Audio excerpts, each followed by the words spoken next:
The motherfucking ultimate. Double talking, bitch! Hamper your motherfucking ass down. Shut the fuck up. What's up, Jay? You just gave a speech. Said KGC can support who she want. You ain't got nothing to do with that. Fuck you. Fuck you. Fuck you. Fuck you. Fuck you. You support motherfucking passion. Fuck you. Fuck you. Fuck you. Fuck you. You just Shut the fuck up. motherfucking Wait, hold on. You heard me. Tamper your motherfucking ass down. You gonna talk all that shit about me and then make excuses for keep the change, you motherfucking fool. Bye-bye. Bye-bye. Now, this is how I'm going to play this. Bye-bye. Either you wait. You talk to me or I get you up out my chat. Bye-bye. Now, once I get you up out the chat, I'm going to get into blocking you in its entirety. Double talking, bitch. Bye-bye. Okay? I'm going to get them to block you in its entirety. Okay? You feel good saying that right now, Regina? Bitch. Have a Fuck good you. day, sir. Fuck you. Fuck you. You gonna sit here. Fuck you. Fuck you. You support motherfucking passion. You support motherfucking passion. You support motherfucking passion. You support motherfucking passion. You won't call. Keep the change out for support being one-on-one like support passion.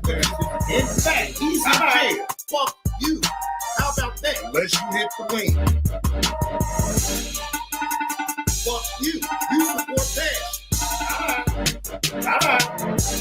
So you won't call. Keep the change out for support being one-on-one, but you support passion, which is in fact he's in jail. Fuck you. You support passion. In fact, he's in jail. Take, for example, here at Georgia, we complain about our school systems a lot. Many of our young men can't read. They have very horrible literacy rates. We don't have any rehab programs here for juvenile offenders. Wet dream, man. Wet dream, man. Wet dream. Wet dream, man. I said I had a wet dream. Wet dream. Wet dream, man. Wet dream, man. Wet dream. Wet dream, man. I said I had a wet dream. I had a dream. I was drunk. Queen, put it on my face. He ain't doing nothing but another Garrick. There ain't nothing but another Garrick.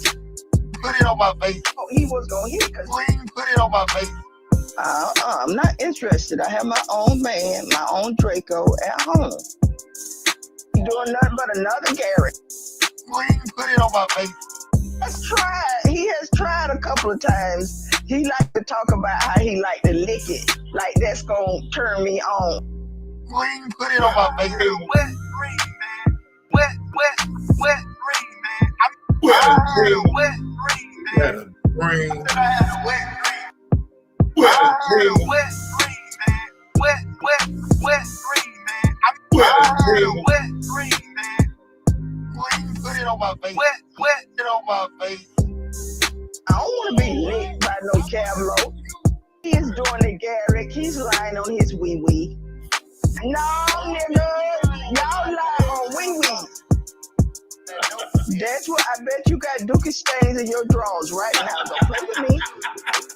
Don't play with me. No, nigga. You down with Team Blaze. Go get your daddy. Go get your daddy. Wet dream, man. I said I had a wet dream. On my face. What?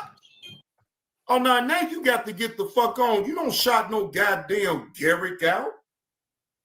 Shout out to the chat once again. I am back on StreamYards, ladies and gentlemen. Welcome back. It seemed like everything that I said to Kevlo back then is bearing fruit right now. But hey, Johnny Blaze don't know what he talking about.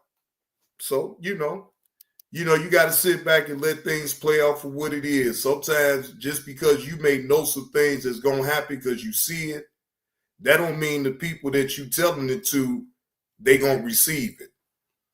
Yeah, Sugar Bear. I'm talking about all that shit right there. It's a lot of shit that I done called down. Lot of shit. But anyway, We gonna get into this reaction with Tommy Sotomayor's interview with Mama Duck. Now, again, I saw, hey, what up with the EV? Now, again, I saw the video. I never gave my reaction to it. You know what I'm saying? Never gave my reaction to it, but y'all will get my raw reaction to it today. All right. So let's get into it. Fair use. This is for entertainment purposes only. Only to give my reaction to the interview that Tommy Sotomayor had with Mama Duck. I think a lot of people gonna feel a way about that. And well, let me not overboard myself. Let me concentrate on the first video, which is Mama Duck gets into a heated argument with Tommy. Forever Studios. Shout out to Forever Studios for clipping this on up. Shout out to that content creator. All right, let's get into it. Oh yeah, Kate. The young ladies on the show. Hello, can you hear me? Hello, how y'all doing? We're doing well, ma'am. How are you? I'm What up, okay. Big Money? I just don't Okay, you gotta turn off the YouTube because we're hearing it back. Hey, Whoever got Deja Vu. YouTube on in the background, they have to turn it off or either walk out. Now again, look. Hey, Deja Vu. Heck money. Heck money. Heck money. Money. Shout out to Heck Money up in the building. Now, at this time when Tommy did this interview with Mama Duck, right? She was new to the game as far as being a content creator on YouTube, right? So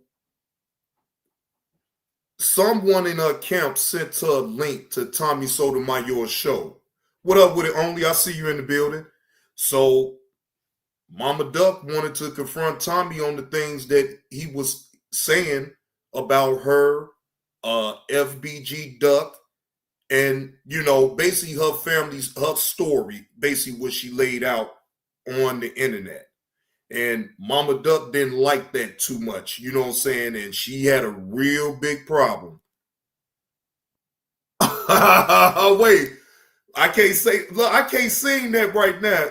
Wait a minute, because it ain't morning. Good afternoon, keep the change. I see you coming in. Good afternoon, keep the change. What you doing? See, I got a good afternoon, so somebody should clip that on up right there. The room because it's playing it back. Right there. They're playing it back. So you got to turn it off or that person got to leave the room. They have to turn it off or you can walk out the room because it's playing it back. That's irritating right there. Hello? They're playing it back. So you got to turn it off or that person got to leave the room. Ma'am? I'm here. Can you stop it from playing back so I don't hear it? I don't know what you mean. I'm See, again, Mama Duck ain't used to it that way. She used to just going live on her own and just doing her thing. See, that lets you know right there, if she was a seasoned vet at being a content creator, she would have already knew to cut her YouTube off once you hit someone's link to get on their panel. So I just want people to understand that Mama Duck at that time was very new to being a content creator and just doing content on YouTube. All right. Yeah, he oh Lord, let's get into it. Yeah, he most definitely did. I'm on my laptop, so I don't know what you mean. Like, stop playing that. Okay, do you have YouTube playing? Did you have YouTube playing first? If you do, go back to that YouTube. No, I didn't have just you on there. Yeah, that's what I'm saying. Pause the YouTube. Okay, you got it now? Yeah, I think we're fine now. All right, cool. Okay. Okay, so how did you find out about my show? Somebody just sent me a What up, link. Slim with 2 M's? Okay. All right, well, what we were talking about. First of all, let me introduce myself. Hi, I'm Sheena. For everybody that don't know, I'm Sheena. I'm Duck's mom. And I just heard what you said before. You were playing me talking to the boy. You know what I'm saying? I don't feel I have to come on here and explain shit. If you didn't know, my husband is 32. Okay, my husband is 32, and I met him was 30. He was 20, and I was 35. We've been together 12 years. Okay, so that time when I was talking to dude, it was like around. It was the same year I lost Britt. Now I remind you. Wait, now, Mama Duck, that you doing the opposite of what you just told Tommy. You said that you didn't feel like you had to explain anything. So the only question I will ask you is, why are you telling him all this again? Now, even I know your story. I know your backstory as far as everything that went on with you and your kids or whatever, right? I know the story. To me, you going up there to Tommy's panel,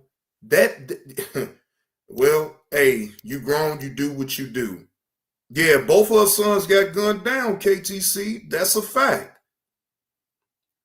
Yeah, hey, look, what up with it not worth it? Yeah, she had her young man up in the room and, gave him zuzus and wham-whams and told him that he couldn't come up out that room until company leave. So, yeah, she had her one too. I done already gave it to God. I don't see why I got to keep explaining myself and why people are judging me. And I done gave the situation to God already. I admit my wrongs for talking to this damn boy. That's all I was, talking to him. Ain't nobody finna get up on your platform, nobody else's platform and try to judge me. Fathers, y'all study bringing up my kids passing away. That's God's work.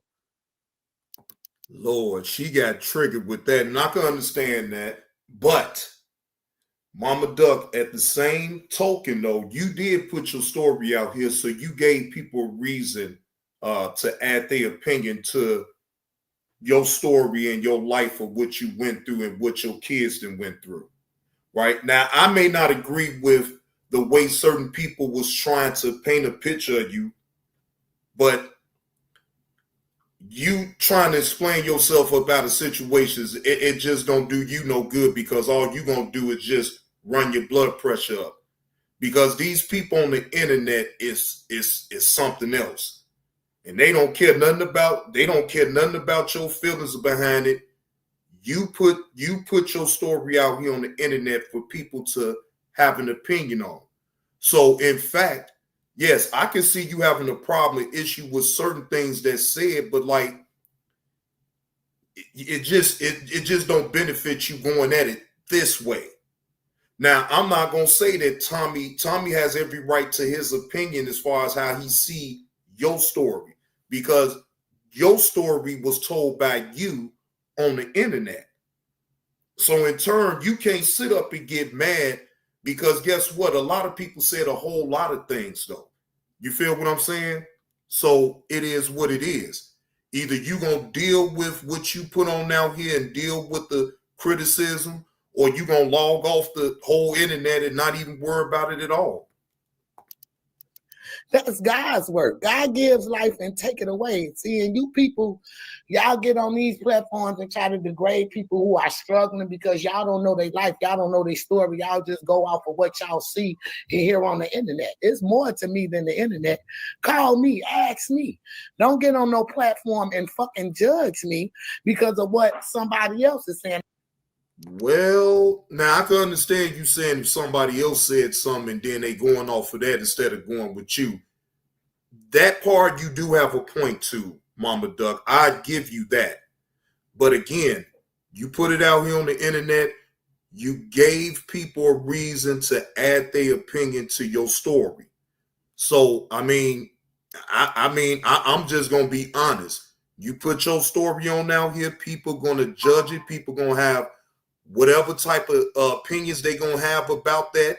Some is going to be in favor of you. Some ain't going to be in favor of you. But at the end of the day, you can't change what happened. And the people that's giving their opinion can't even change what happened in your past. It is what it is. So it's better to not even worry about it and accept it for what it is. And I understand y'all are internet journalists and y'all need to get y'all bag up or whatever the case may be. But y'all have to realize y'all also reckoning people's lives when y'all do that. I'm not a weak bitch. I'm not finna kill myself because of what somebody is saying to me. And that's cyberbullying. Y'all don't know how a person mad is. It's like that y'all want shit, not you per se. I'm talking about bloggers, period, that bring up people bad times and hardships, and they don't even know what they're talking about. But I'm just curious. If you say this, a lot of the and type whoever of Brandon James is, tell him his mama should have swallowed him. Why he no. Damn. Now, Mama Duck, you can't pay attention to the chat.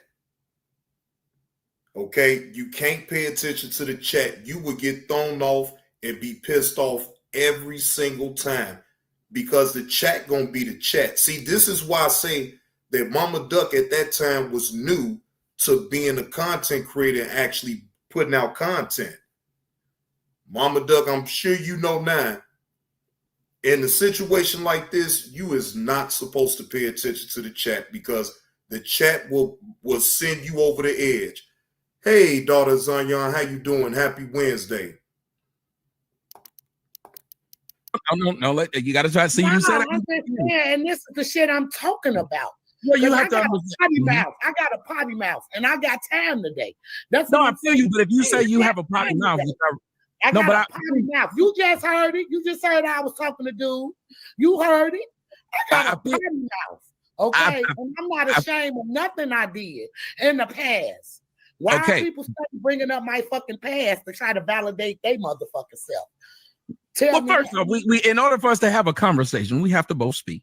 And I'm trying to ask you some questions. I understand that somebody in the conversation, you said in the comment section, you said you have a potty mouth. But if they say something bad too, then doesn't that make you guys equal that you both have a potty mouth? So why be offended if someone? It's just like this. A lot of shit you just look over. That shit roll off me out like water.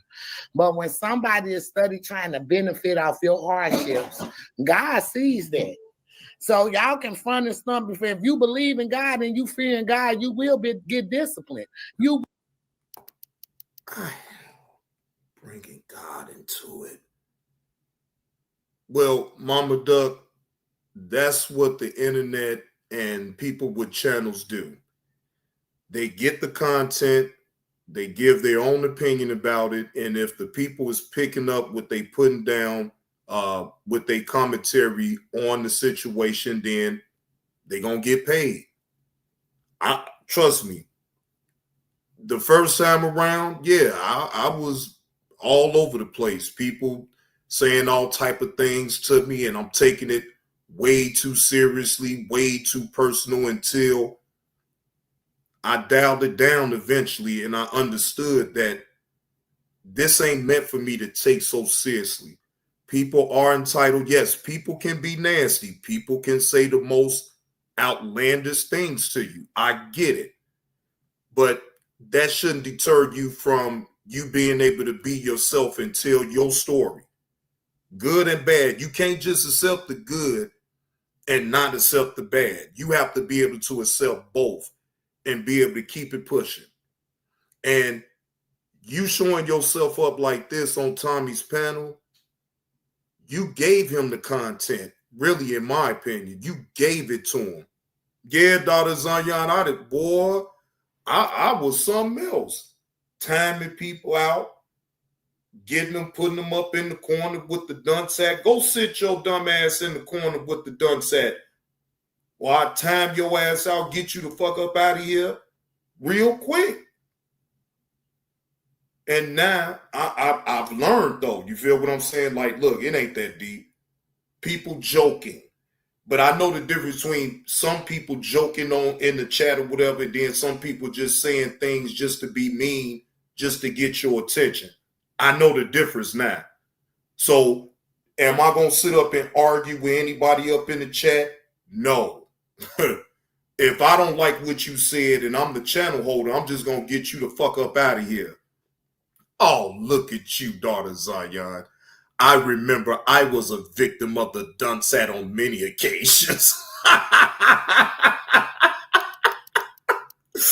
You ain't shit, daughter Zaya. Look at you talking about I was a victim. Real karma is a motherfucker. What you do to others will happen to you. I'm curious though. You tend to bring up God a lot, but then you bring up that you because I'm very spiritual. You have to let me finish. You bring up God a lot and you talk about spirituality and you also talk about karma, but you don't like it to be used towards you or someone to bring it up. And the things you say don't sound very spiritual. The way you cuss people out, the way you say somebody needed to be swallowed, that's not spiritual or godly. Oh, yeah, that's spiritual. That's coming from a spiritual insight. Leave me the fuck alone. Yes, that's spiritual. Oh, Lord. Mama Duck, you fell right into the trap by even going up there to Tommy Sotomayor's chat. You fell right for it. You fell right for it. Right for it. I mean that. You're not God. You can't judge me. But you're judging them. How I'm judging them? I'm only reacting. You say that what they're doing about me. Yeah, no, because you're saying that what they're doing, you're saying that what they're doing, God is going to pay them back for it. No, I said period. That goes for anybody, period. Baby, it's not just exempt to one person. We all have to face what we dish out bogus to people. You know what I'm saying? So the Bible also gives us the spirit of discernment, and it allows, and God does, and it allows us to be able to see something. And if we see something that appears evil, then we should call it out because there's no way to help your fellow man. I haven't killed well, you were saying that their words are just evil. Well, you were saying that their words were just evil, what people are saying, but their actions have not caused anybody to die. No, it don't matter to me. Can't nobody who behind a fucking keyboard call me ugly. They ain't showing their motherfucking face. I can just imagine how the fuck they. Well, shit, TP, to be fair, I ain't gonna say I know all these YNs, but I know a few. And trust me, they most definitely look at me as an OG. They know, I ain't with all that foolishness or whatever, but I most definitely understand where they at now. I've been there. You feel what I'm saying? And half of them know that already. So, I mean, look, I'm not here to have to agree with everything that they doing. They got to one day figure it out on their own to pull themselves up out of whatever situation they at. Whatever situation they at. You know what I'm saying? See, one thing's for sure, two things for certain, though. I'm not preaching to nobody. Either you understand and you know that at certain points in your life that you got to change, or you're never going to change and you're going to keep still getting the same results. See, I most definitely wanted to change. You know what I'm saying? I wanted to change. Like, I didn't want to keep looking over my back. I ain't want to have to go through all that, bro. And my old man actually taught me how to work, how to get my hands dirty. You feel what I'm saying? So, I didn't need that.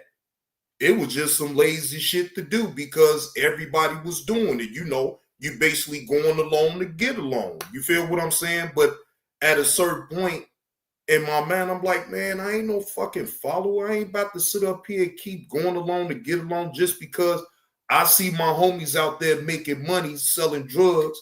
And okay, I so happen to join them. But at the end, excuse me, I'm not all the way sold with that though. Because of the downside to all that. Yeah, it was an upside of making a lot of money. Back in the 90s, we made a lot of money.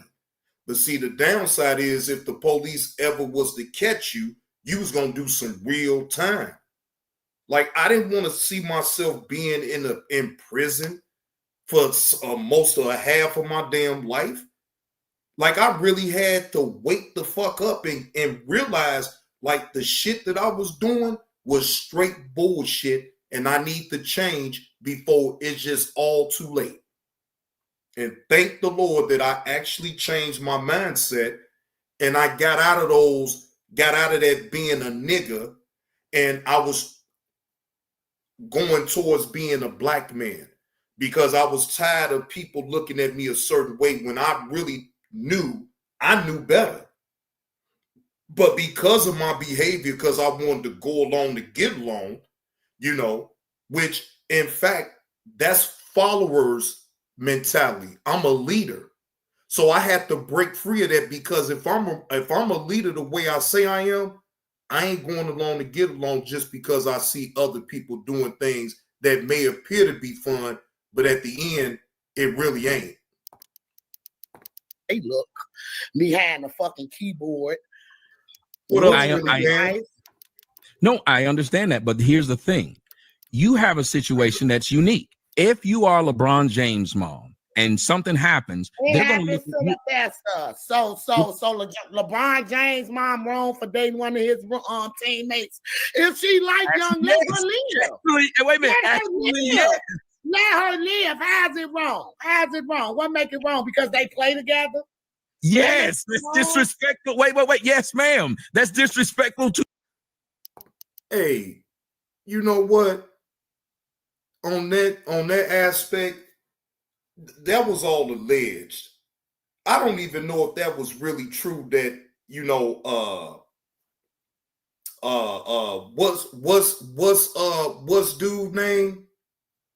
what's dude name? They just said it. Damn, they just said it. Let me rewind it back. Now, he did do it. Delonte West. Right, Delonte West. At first, when it first broke though, Carlos, it was just allegedly.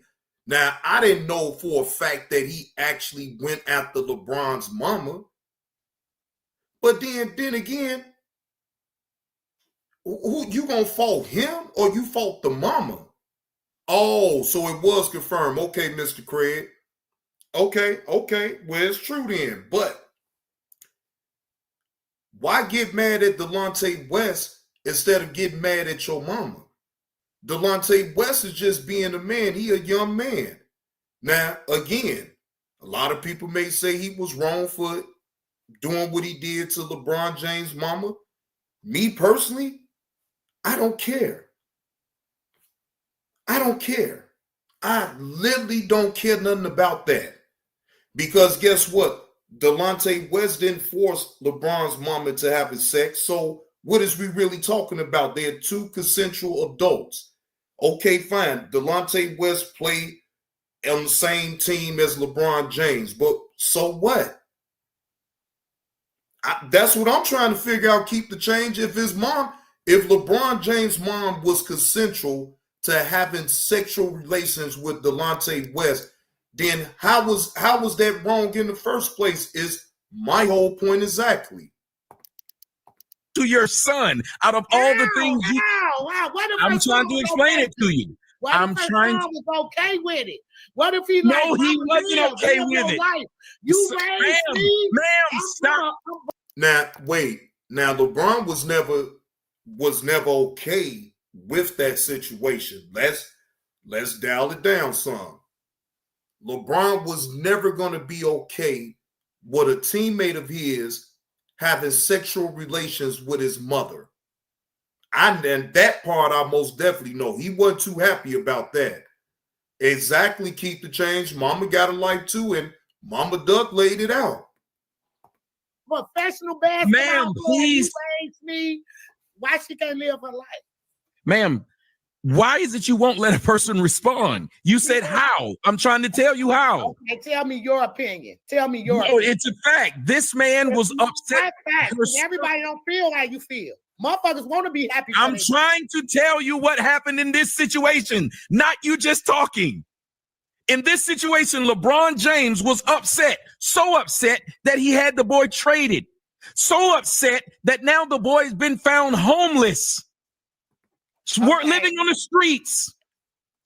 Well, now, Tommy, okay, fine. He got him traded, but everything else, though, man, I'm not putting that off on no LeBron. Because guess what? Mark Cuban gave him a chance and even was helping him out once they found out that he was homeless. So I'm not going to put, now, yeah, did LeBron end up getting him traded from off that team? Yes. But all that other shit that you talking about, I ain't buying into all that shit.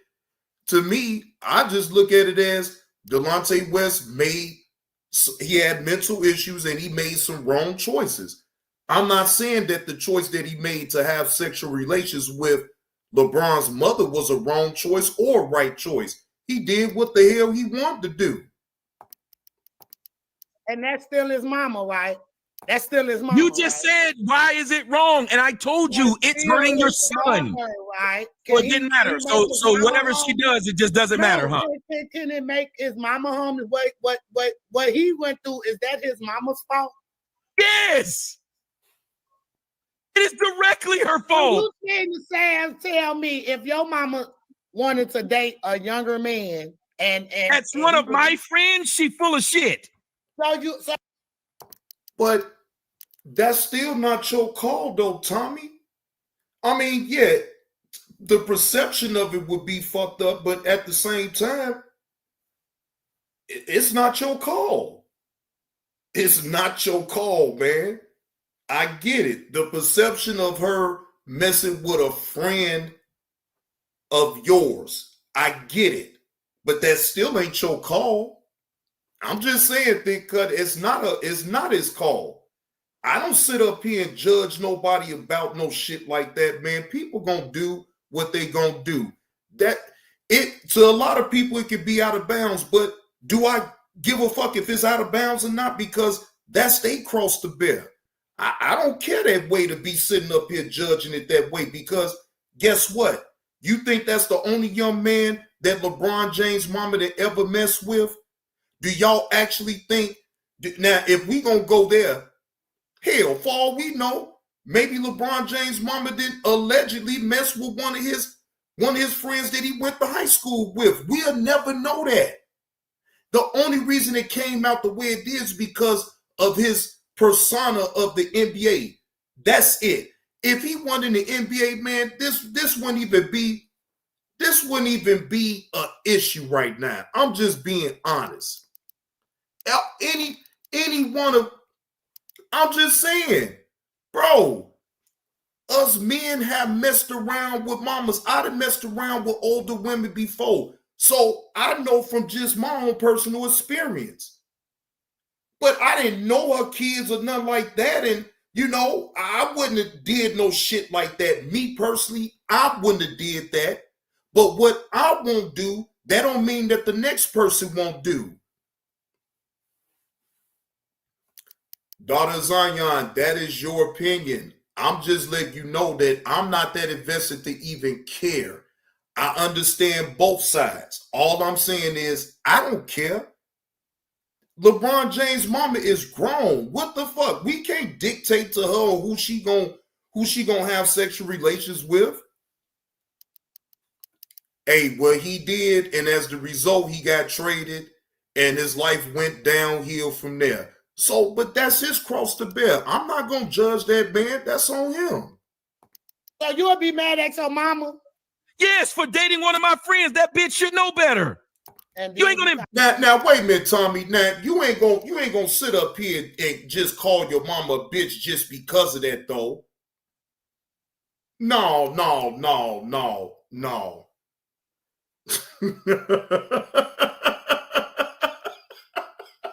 Keep the change ain't shit. No, daughter Zion, I ain't gonna sit up here and call my mama no bitch just because of that. Now I may be a little bit upset and stop talking to her for a little while, but eventually I have to get over that type of shit. No, man. And that's wrong. That's wrong. Now I don't agree with that. I don't agree with that, especially on social media, though. Keep the change. It's one thing to call your mama out a name, but I won't do no shit like that on social media. I'm not doing that. I'm not calling my mom out her name just because no, I won't do that. embarrass me in front of my friends? Why would you do that? So embarrassed. That's what you more worried about your mama happiness. You worried more about your embarrassment. How is she happy when she getting slutted out by one of my friends? Wow, how you just gonna say that woman getting slutted out? That's what I'm saying. She wasn't married. She didn't marry that boy. They just slept together, and all they did was tell it. That's what she wanted to do. That's on her. That's her life. Why you don't use my friend to do it. Don't be a slut with people. Don't use my name. The waiter at the restaurant. Don't use my name to get your rocks off. How is it? I don't know about all that now, Tommy. What that don't even make sense to me right there. Use your name to get her rocks off.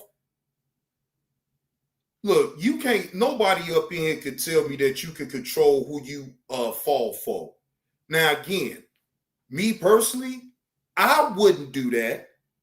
But what I won't do, the next person will. So I understand that. And I'm not going to sit up here and clown them or whatever the case may be, because guess what? I bet you the homies around in his hood was probably giving them high fives and everything. Damn, Delonte, you got LeBron James, mama? Just imagine how that conversation was with his people when he got around them. And he was talking shit like, yeah, I got LeBron James, mama, y'all. Boy, I bet you he got all type of high fives and every goddamn thing. So knock it off with all that shit, man. Come on, man. He a young man. I mean, damn. What loyalty? Come on, he played with LeBron. They wasn't the best of friends. So he don't owe that man no loyalty. To him, he was just a teammate playing beside him on the same team. That's it. As far as him being the best of friends and all that, man, I wouldn't go that far. Is that not fair? That boy built his own name. Don't use my name to get your rocks off. If she wouldn't have had him out her pussy, he wouldn't be here to be mad about her dating no nigga. Are you kidding me? So you're saying if a woman gives birth, she can do whatever the fuck she wants to her child? I'm not saying that. If your mother want to be happy, let her be happy. That's your mother. You love her, right? Be happy and don't use me to do it.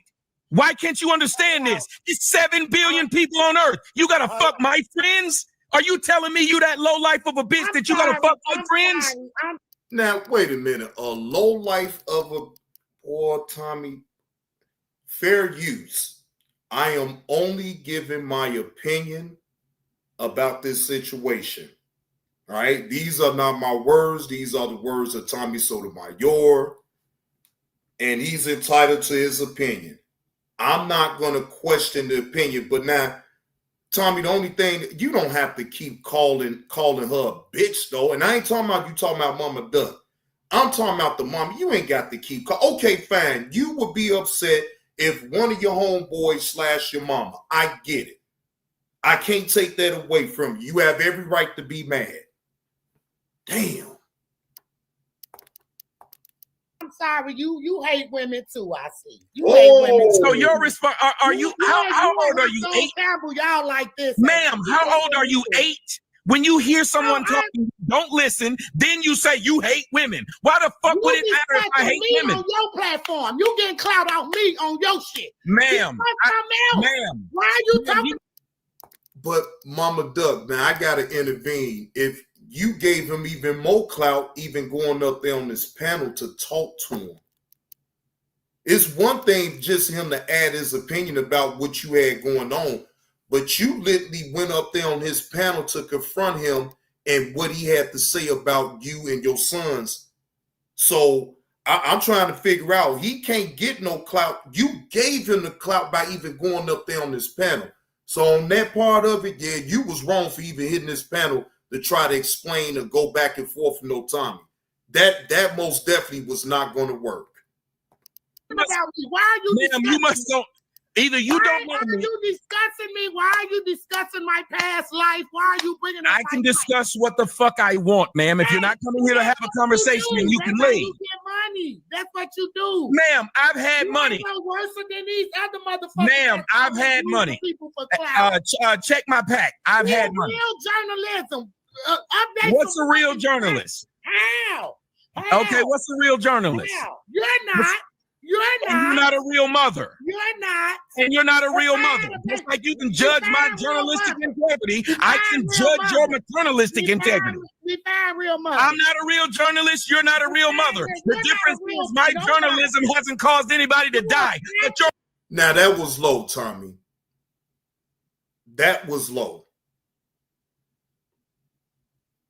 That was low. That right there, you went way below the belt with that one, Tommy.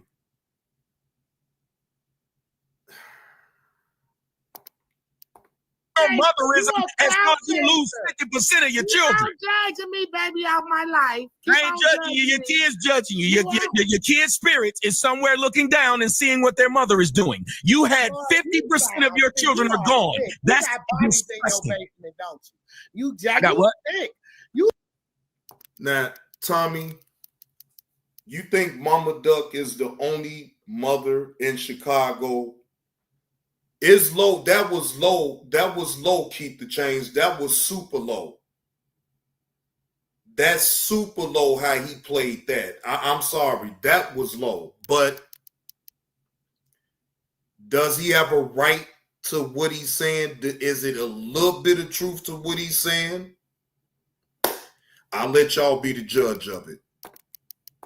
Who's a sick individual? I got what in my basement? The fact that your mask. Ma'am, no one in my family has died from my actions at all. So they died from ass? That's what you saying? Yes, Them kids ma'am. was wrong. Yes, They was wrong. ma'am, the one that was in the fire was not grown. You white need the baby The one that was in the fire was not grown. For your mother. The one that was in the fire, ma'am, was not grown. I'm not Hassan Campbell. I'm not none of them stupid niggas. You talking to an intelligent one. Passed away in the fire because she was playing with a lighter. That's something I gave the guy. And you got out of the house, but you want to judge me? Yeah, you really, Mama Duck, that was the worst mistake you could have ever did, is to hit Tommy's link and try to have a debate with him about your life. I think that was a big mistake. In that situation, you should have just allowed whatever was going to be said, and you speak your piece on your own channel. Because right there, when your story gets put out on the internet, you give people the reason to add their opinion to it. Sorry, not sorry. So maybe you should have had kept your mouth closed on a lot of things that happened in your past if you can't stand up to some criticism about it. And people are very opinionated when it comes down to it, though, Mama Duck. I'm just saying. Not only she died, all 5 of us could have died in that fire. But Do you understand the story of that? Can you tell me why you didn't die, but the child did? Put a gun in your mouth, bitch ass. Can you tell me why that child died, but you made it out? Look, so you want me to put a gun in my mouth because I'm asking you a question that you can't hear? You're talking shit. Whoa, see, Mama Duck, at that particular time, I'd have respected it if you'd have just froze up and then dropped down from off the panel. Because now at this point, Tommy is really making you look bad at this point, in my opinion. In my opinion. You'd have got so mad and so worked up, now you want to so-called unalive him and put a gun up in the man's mouth. Yeah, this was a big mistake for you to even hit Tommy's panel. You're getting clout on what me. Shit, ma'am, you don't even know how to stop and have a conversation. You talk like an idiot. Talking about you don't know me. You don't know me. Get a word in edgewise, because all you do is you hit my just to keep doing this and not stop and just keep going and going and going. So you actually came here to just keep doing this? Keep sitting behind your keyboard judging people, guys. Ma'am, while I'm sitting behind my keyboard, guess what's not happening? No one's dying. I'm not on here talking about busting a cap in a nigga or sliding on a nigga. I'm not wishing somebody stick a gun in their mouth. All you do is talk about violence and then want us to cry when some violence come to your front door. Lord Jesus Christ.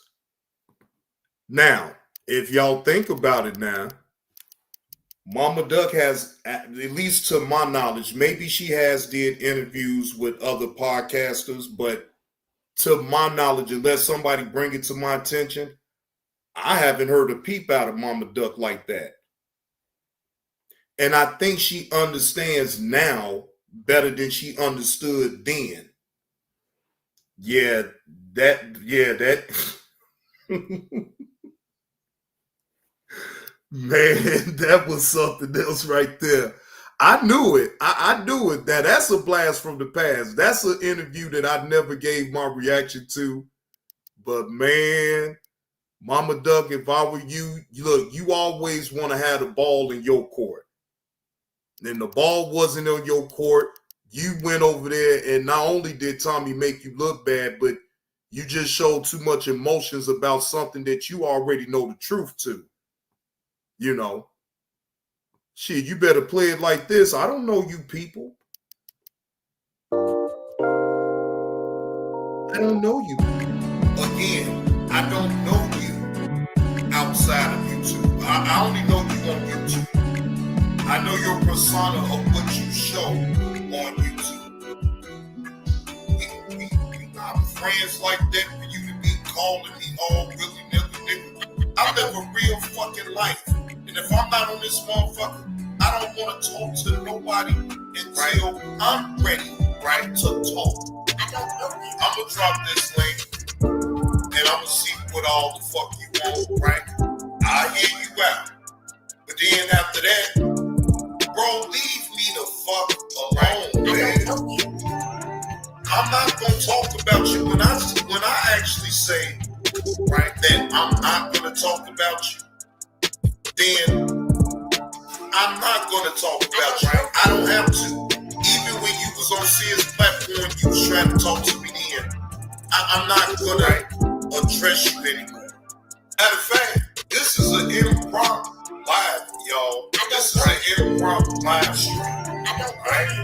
Right? I wasn't even planning on going live. Right? But I have to address this and I have to put it out on YouTube because why?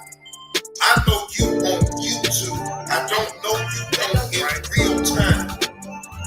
So I'm not going to ever talk to you on no back end at all, ever. Right?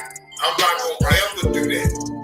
If you want to address me about anything, you address it for everybody to hear. What the fuck is you trying to call me on the back end? I'm not going to. Nigga, we ain't getting money together. We not getting no money together. Call your son. Mentor your son.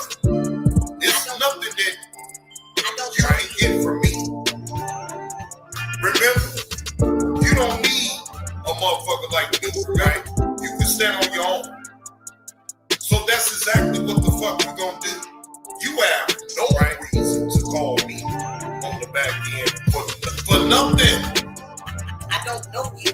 Miss Eve, this is for you, Miss Eve. And it's nice and frosty too. Right? Again, I don't know you, right? Outside of YouTube. I only know you on YouTube, right?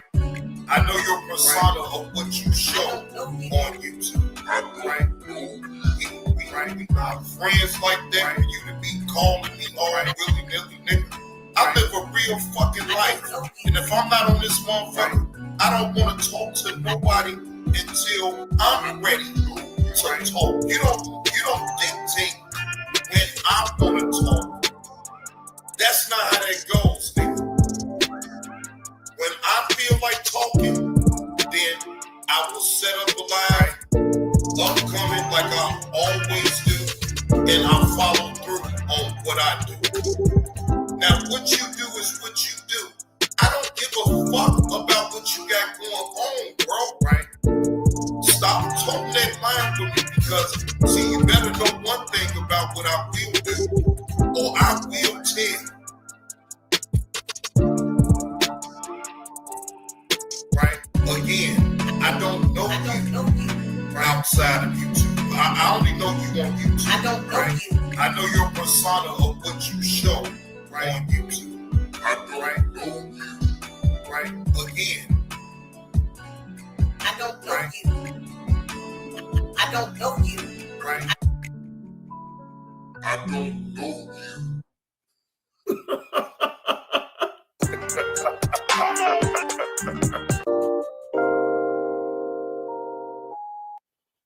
Look, wait a minute. Not worth it. You said you get triggered by looking at passion, huh? Well, what up? Would it be more legends? Yeah, I remember that. I remember that, Slim. They did. They surely did. I remember that. Again, this is what I'm going to say throughout that whole situation, right? Mama Duck, you came in too hot with that interview. Well, I'm not even going to say that was an interview. I'm just going to say, yeah. I lost a lot of weight. Back then, I was big as hell, thick cut. I was a fat motherfucker. Yeah, I done lost some weight now. Now I'm down to a normal size at 260 pounds. What up with it, the Beat Sector Podcast? What's the word, man? Happy Wednesday to you, bro. Hope all is well with you. Yeah, man, I slimmed down, man, and shedded off some pounds. I stopped eating a lot of fried foods and all that other shit. Oh yeah, man, 260 ain't a bad weight. You know what I'm saying? Now, if I get down to 240 is ideal. So, you know, but I ain't gonna press myself to lose no 20 pounds. You know what I'm saying? 260 is good enough. Yelling would make you lose 10 pounds a day. Well, look, hey, not worth it. I'm not going back to that yelling because you're right. That yelling it was a part of it. And allowing this shit to stress me the fuck out when I ain't had no business allowing no damn YouTube to stress me either way. I was the one that was playing a dumbass mind game on my damn self. So once I realized, like, man, what the fuck am I doing? I can't be this slow. I can't be this slow. And yeah, at that time I was slow. And I was going off of most times I was going off emotions. But then once I started dialing it down, and then it just was passion. But then you couldn't tell the difference because I came out yelling and screaming and all that shit.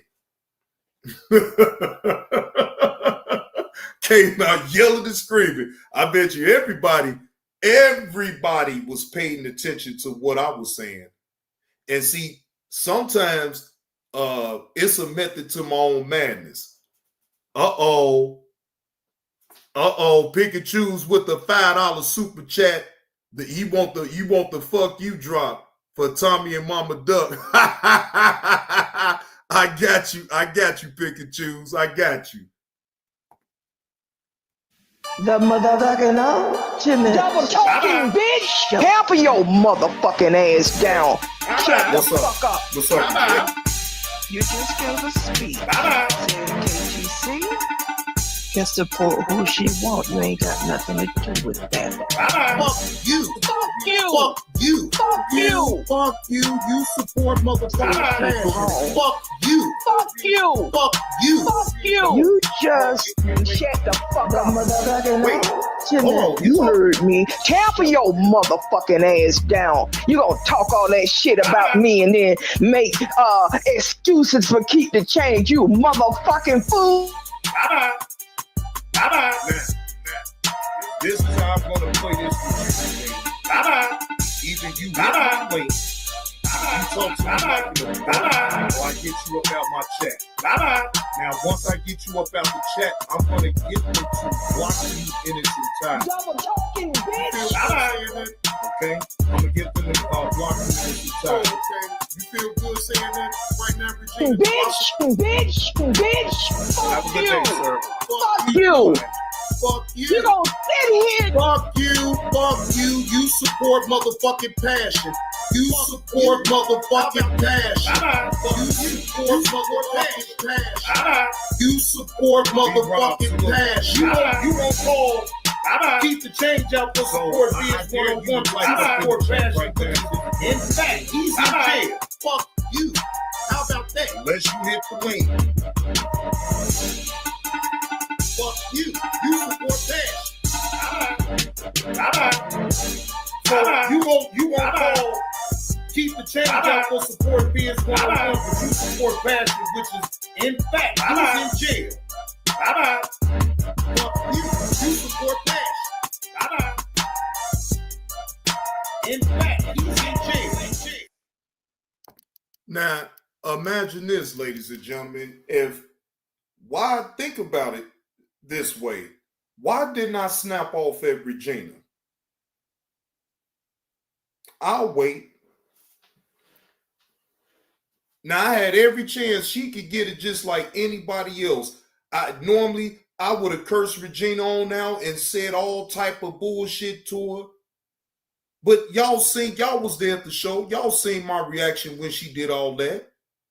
I was cool, calm, and collected and told her cool, calmly, fuck you. The fuck you keep bringing up to me, well, you don't have that same energy for Keep the Change and she support BS 101. Hell yeah, she caught me by surprise, Slim. But that still didn't mean she caught me by surprise. I was looking at her like, wait, what?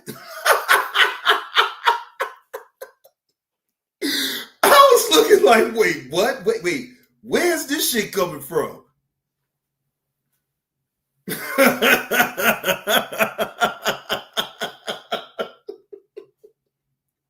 I didn't sit up here and yell and shout at Regina. I just told her shit. She talking about some fuck me, fuck you. Shit, kick rocks, Regina. You not gonna put me up in no damn room and try to give me some damn zuzus and wham-whams and tell me I can't leave up out the room until company leaves. Fuck you. Shit. See, that's all, Slim. I'm telling you, you gotta watch Regina, man. She'll try to give you zuzus and wham-whams, and then next thing you know, she gonna have you come up in that room, and then if she had you come up in the room, she gonna tell you what the rules is. When I have company now over here, Slim, don't you leave up out this room now. You only leave up out the room until my company leaves. See, who the hell as a young man want to even go through all that? It ain't that much money in the world. Shit, I don't give a damn about you getting me no damn zuzus and wham-whams. Shit, I get my own. Well, Slim, I'm gonna let that be your big mama. She just Regina to me. She ain't no big mama, nothing. Shit, not to me, but that's to you though, Slim. I get it. I ain't got nothing to do with what your relationship is with Regina. We got a real past, Slim. I'm talking about a real past. Straight up. And if Regina wasn't most times so much over the damn top, maybe I could deal with her, but she just be too much over the top. Neither one. No Regina, no Mama Duck. Not name one of them. There ain't no choice when it comes to that. Not name one of them. Hell fuck no. Wait a minute, you still mad at TUSG? Now, not worth it. I don't even know who that is, to be honest with you. And I don't think even if you try to spell it out for me, I don't even want to know. I ain't mad at nobody, not worth it. No, I ain't mad at nobody. I ain't mad at Regina. No, I ain't mad at her. But you know, I have to protect my. Oh, you said that, man. Okay. Well, either way, though, I'm not mad at nobody. You know, but it seems like I done ruffled a lot of feathers around here on YouTube. I done ruffled a lot of feathers. So anyway, I'm gonna move on to the next video that I do want to review, and this is the one with Antoine Matsey. And y'all already know the spiel. He broke the internet with his IG live stream. All right, he broke the internet with this IG live stream, y'all. So I'm most definitely going to do a review on this for sure. But before I do that, Bombshell, Musk allegedly has a drug problem. Let's take a look at this real quick. My electricity bill dropped from $150 to $52 doing this one thing. When I spent $49 on an energy saving. It's kind of a rough last day in government for Elon Musk, who showed up to the Oval Office for some kind of send-off with a black eye, just hours after new bombshell reporting on allegations of his voracious drug use. In a lengthy article citing people familiar with his activities, the New York Times reports that Musk's drug consumption went well beyond occasional use. He told people he was taking so much ketamine, a powerful anesthetic, that it was affecting his bladder, a known effect of chronic use. I learned that today from the New York Times, didn't know that. He took ecstasy and psychedelic mushrooms, and he traveled with a... Wait a minute. Elon Musk, you popping X and doing shrooms? Allegedly? So, wait a minute. So, Trump, you had allegedly, Trump, you had a druggie up in your administration? Well, dig that. Boy, you know he can sit. So, wait a minute. You openly, no, not really, no. I can see it too. I'm not surprised. But I'm trying to figure out why the hell he had that black eye, though. That's what I'm trying to figure out. And, right, how come he ain't getting no drug tests when he got into the government, when he got into the Trump administration? I thought all of them had to take a drug test. Where was the drug test at? daily medication box that held about 20 pills, including ones with the markings of the stimulant Adderall, according to a photo of the box and people who have seen it. The Times adds that while his drug use on the campaign trail was more than occasional, it is unclear whether he was taking drugs when he became a fixture at the White House this year. Now, NBC News is not independently verified the Times reporting, but when NBC... Come on, now we know damn well he was popping X and doing shrooms way before he got into the Trump administration. Boy, y'all can't even keep it real with that. We know damn well he was doing drugs way before he even got up in there. Come on, man. That man was doing drugs. That man most definitely was doing drugs before he got into that administration. He was popping X and doing shrooms. So you ain't gonna get me to believe that. Asked the White House if it sought drug testing for Musk before his government appointment began. The White House did not directly respond. Musk was asked about the reporting, saying the Oval, jumping in before the... Oh, so they can pick and choose what they want to respond to. That is an excellent question. Did he or did he not take a drug test before getting into the administration?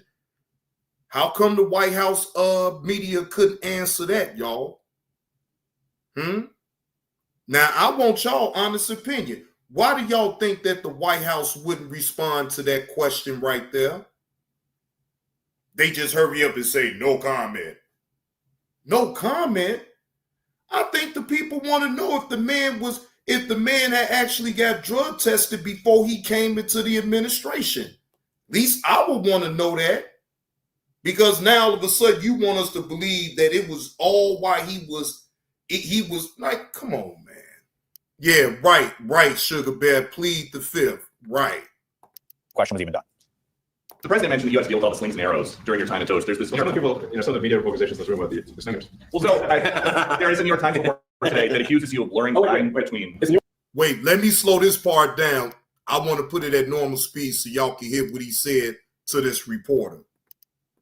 Is New York Times, is that the same publication that got a Pulitzer Prize for false reporting on the Russiagate? Is it the same organization? I got to check my Pulitzer counter. It is. I think the judge just ruled against New York Times for their lies about the Russiagate hoax, and that they might have to give back that Pulitzer Prize. That New York Times. Let's move on. Okay, then next question.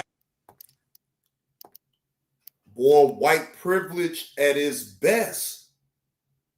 He overtalked that reporter and then just dismissed that reporter just like that. I'm talking about he didn't give him a chance for nothing. He came out with some cock-a-bull ass filibustering bullshit that ain't had nothing to do with the question at hand. Omaha said Blue 42. Green 35 said, hut, hut, hut. Now, my opinion, it don't matter because he out of the administration anyway. But in my opinion, I think the man was getting high way before he got into the administration. And that man gonna continue to sleep, keep getting high after the administration. Now I'm waiting on Trump to put out some info on Elon Musk. But guess what? I don't think Trump gonna do it because I think Elon got just as much dirt on Trump as Trump got on Elon. So I think that right there is a wash. But now, still, don't piss Trump off now because Trump still don't have no filter. He don't give a fuck what you out about him. But we want to see if you give a damn if Trump out some shit about you that don't nobody else knows. I wonder even how that even got out that he was on drugs. Think Trump had something to do with that? Maybe, maybe not. For the record, the Pulitzer Times one has not been rescinded, and it was about the Trump-Russia connection. A judge ruled that Trump's defamation suit against the Pulitzer Board over awards given to coverage. I think that was the overlay for the underplay, Lawrence. He didn't do that man no favors. That man will die in jail, whether it's on the federal level or on the state level. They gave that man so much time that, okay, fine. Did Trump maybe lighten his load just a little bit? Yeah, possibly. But, I mean, what good do that do him if he still got to serve state time?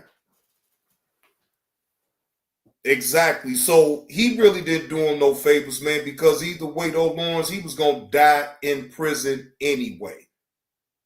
He didn't do him no favors, man. That man is 74 years old. Now, I don't want to put no time on when somebody leave this earth, but I mean, let's just be honest. How long you think Larry Hoover got on this earth to live? Even if they let him go at the age of 74 out of federal prison, man, come on, man. All that time they gave him from state, quit playing, man. That man was never going to be on the outside and be able to, when he passed, have a funeral and everybody they'll still be able to come anyway.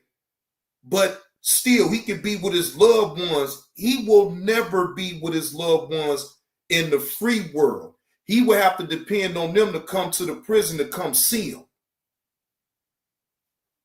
So I feel like it was the overlay for the underplay. That's just my opinion about that. I feel like Trump really didn't do him no favor by doing that to him. Doing that for him, as far as commuting his sentence on the federal side. Well, how about the state side? I mean, I'm just saying. Because either way, he's still not getting up out of prison either way. Now, we could get into the Antoine Massey situation.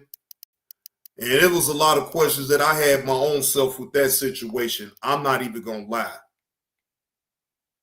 I had a lot of questions with that. All right. Here go the video that broke the internet.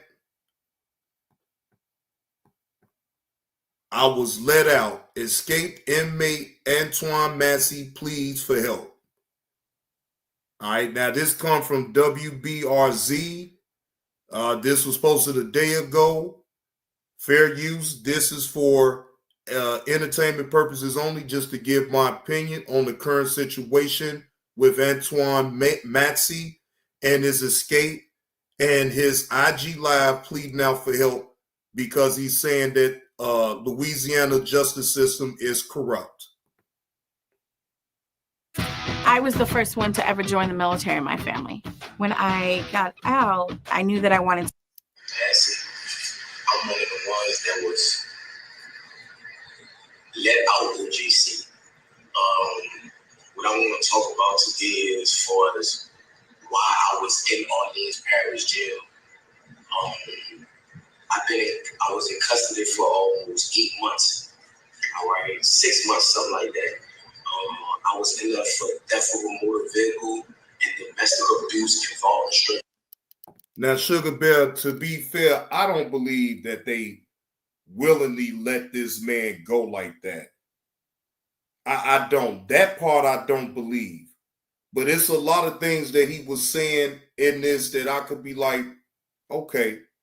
But my best advice to him, man, just go ahead and turn yourself in, man. Okay, we see the video. We seen you put up the paperwork. We see all that, right?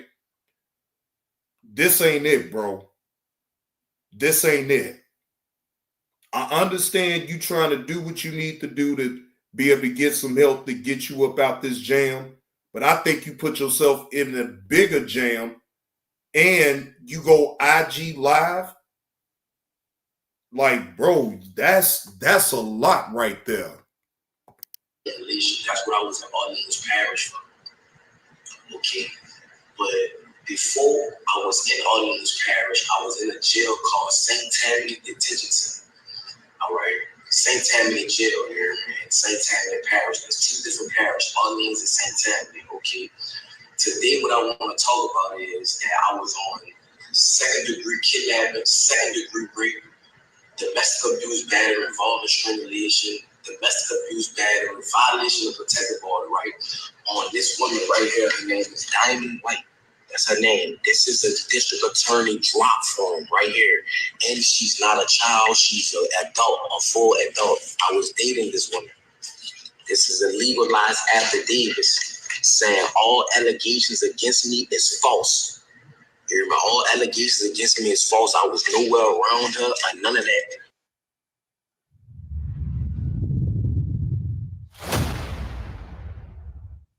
Residue can make clean dishes look dirty. Add Finish Jet Dry today. During the timing of the date, which was November the 10th of 2024. Okay, so I was in St. Tammany, right, and I was on a regular domestic charge, right. So they put a parole hold on me because I was on a domestic charge. So that being said, is that once that occurred, and the charges was refused or whatever, they shipped me to Orleans Parish where I had more open charges, was the theft of a motor vehicle and the domestic abuse, battery, involving strangulation. So once I got in Orleans Parish jail, all right, I have from the district attorney's office, this woman who they say that I initially raped in another parish and in Orleans Parish, the same woman here. It's not different females, it's the same grown woman, not a child, a grown woman. Okay, she did the same thing in Orleans Parish, right?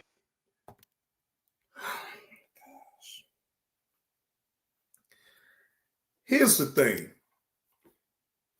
You having court on social media, is that really gonna work out for you, bro? Let's just be honest. Bro, I get it. You need help. I get that completely, right? But in my opinion, you trying to have court on the internet ain't helping your case. All right. If they so corrupt the way you say it is, right? Who's to say that they're going to try to bring you in peacefully? They might try to do something to you just because of you breaking up out of that prison. And that part that you saying that they let you go, no, bro, they ain't let you go. You broke up out of there, bro. You broke clean up out of there. Let's just be honest. You broke up out of there, man. They're going to use all of this, what you saying, even this live stream. They're going to even use this against you. Plus the fact that you broke up out of there. Now, one thing I will say that he did say, and I already know, I don't know if that the janitor actually lied on him or whatever the case may be. But a janitor, when they going into the tiers to clean up, is accompanied by a CO. So they're not allowed, no janitor in any type of jail that works a jail, they're not allowed to sit up and go around that tier by themselves. A CO is accompanying them. So the CO would have had to hear him threaten that janitor. Now, that part, I do believe you on that. But all that other shit you talking about, man, no, man. Correct. I'm about to show you how the system is corrupted. Okay, she did this, right? Saying all allegations against me is false. And she even saying it, you know, she let her know the truth that I never did this to her. I never hit her. I was nowhere around her, nothing. She got mad and thought that I was dealing with another woman. That's why she did what she did to me. You know what I'm saying? Another thing too, once I got into Orleans Parish, I was there for like a month or something like that. Okay, a lot went on as that time progressed. Okay, if you was an innocent person and you know the judges and DA know that this person is saying that all the charges that you're on that you did not do, why was you still in jail? Louisiana have the highest incarceration rate in the world for putting black people away. Yes, at the end of the day, in my younger life, I'm not gonna lie, I was causing problems. I was young. My daddy got killed when I was 7 years old. My mom had to raise 4 children by herself, so I had to find a way to. Bro, I'm sorry, bro, but now you sounding like a victim or something, bro. Okay, fine, I get it. Your old man wasn't around. You think you the only young black man that didn't have his father around him?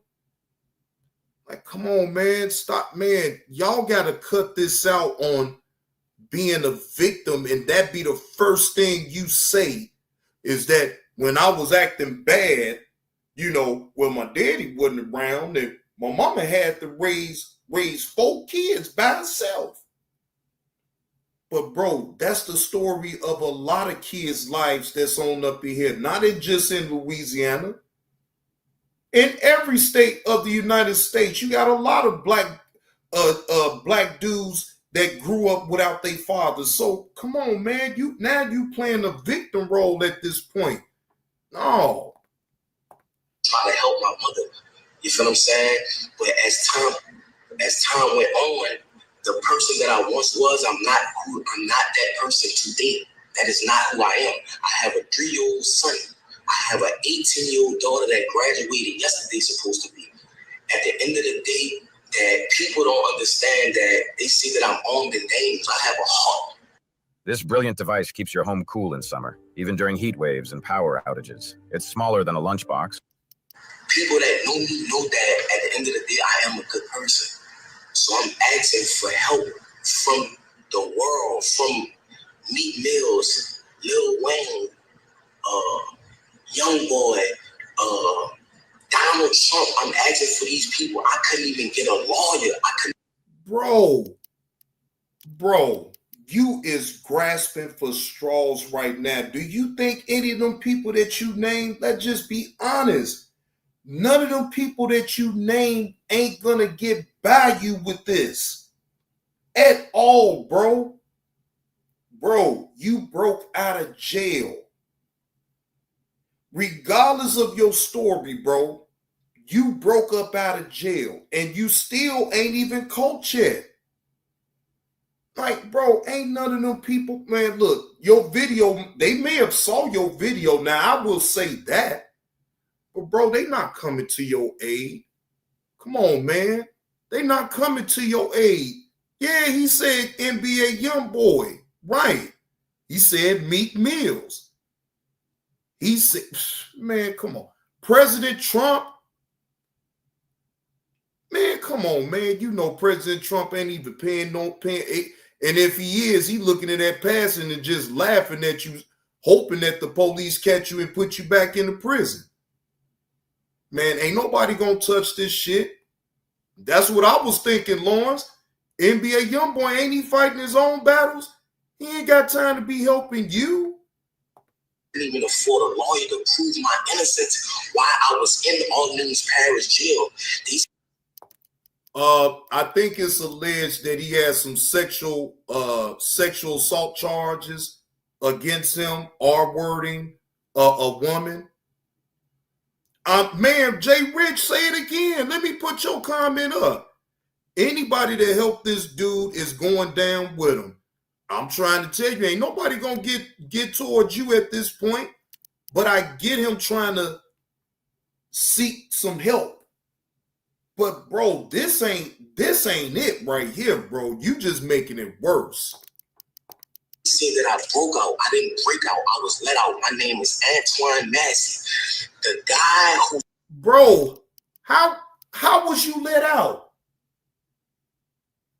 How was you let out? When we saw you run, we saw the video of you, of all 10 of y'all, running from wherever y'all was running from, and y'all was hopping down and went over the main highway by that jail. How? How did they let you out? So they let the other 9 people out too when they was letting you out? Like, come on, bro. That don't even make sense, bro. Like, come on, man. Knock it off. Said that I threatened him with a shank, the maintenance guy. How could I threaten you with a shank? If you can't come around me, you're a maintenance. You cannot come on the tills without a deputy being behind you. Because if now, again, y'all heard what he just said. Now, I don't know. That part is a little sketchy, but the part where he says that once he get on the tiers, that he has to be accompanied by a deputy, that part is true. So the deputy would have had to hear this man threaten the maintenance worker. How come he ain't heard nothing about any of the COs or the deputies around in this situation? We haven't heard anything about that. So that part right there, I actually believe you on that. they just let you on until you could be persuaded to bring drugs or anything like that nature. So how can I threaten you to jail you? And why you didn't notify the people, the police, that if I did threaten you, you never did that. Like, you flat out lied on me. Sterling flat out lied on me. And I want to let the media know that from the straight tattoos in my face and things of that nature, of course they're going to believe Sterling. You know what I'm saying? I never told Sterling nothing. I'm willing to take a lie detector test and everything behind that. But that's another subject. Orleans Parish is one of the... Bro, again, in this situation right here, you know who sounds more believable? Is the janitor. Man, deja vu, this social media thing. And in the words of Miss 504, YouTube and all other social media platforms got you niggas losing your fucking minds. The corruptedest jails, that in St. Tammany Parish is the corruptedest jails in the state of Louisiana. Why was I even incarcerated with a woman saying that this never happened? This is this woman's name. This is the charge, domestic abuse discrimination. This is about the shit in St. Tammany. Why would I, in Orleans Parish, why was I even in jail? That's what I'm trying to show y'all. That's why I left the jail. And they have a lot more brothers that's innocent. Just wait, you said you was left. Wait a minute, which one is it? See, this is where the double talking started. Which one is it? They let you go or you just left? How the fuck is you just leaving on your own recognizance out of prison, out of jail, my nigga? Or I swear, this right here is some double talking bullshit to me. Just like me, that's trying to prove their innocence. That's why they ran. Jason Williams, the sheriff, Susan Hudson, these people are corrupted. These people was talking to St. Tammany and telling St. Tammany they gonna sentence me behind this, and telling St. Tammany if they can't give me, St. Tammany gonna get me. You see what I'm saying? Behind a woman that's a grown adult that never stated that I ever raped her. They have a detective that's old. Fair use. This is only my reaction to his IG live. I am not responsible for the words that is saying up out of his mouth. I am only giving a critique on what he is saying. No, Carlos, he really not that smart to even be doing all this, in my opinion, because to me, it seemed like he's trying to have court on the internet to plead out his innocence or whatever. Over the case that's trying to pursue charges on me because of my prior history. Who I was in the past is not who I am today. So I'm asking for the media. I don't even have a lawyer to help me. I'm asking for help. That's why. Wait, but Antoine, anybody that can't afford their own lawyer is still afforded a public defender.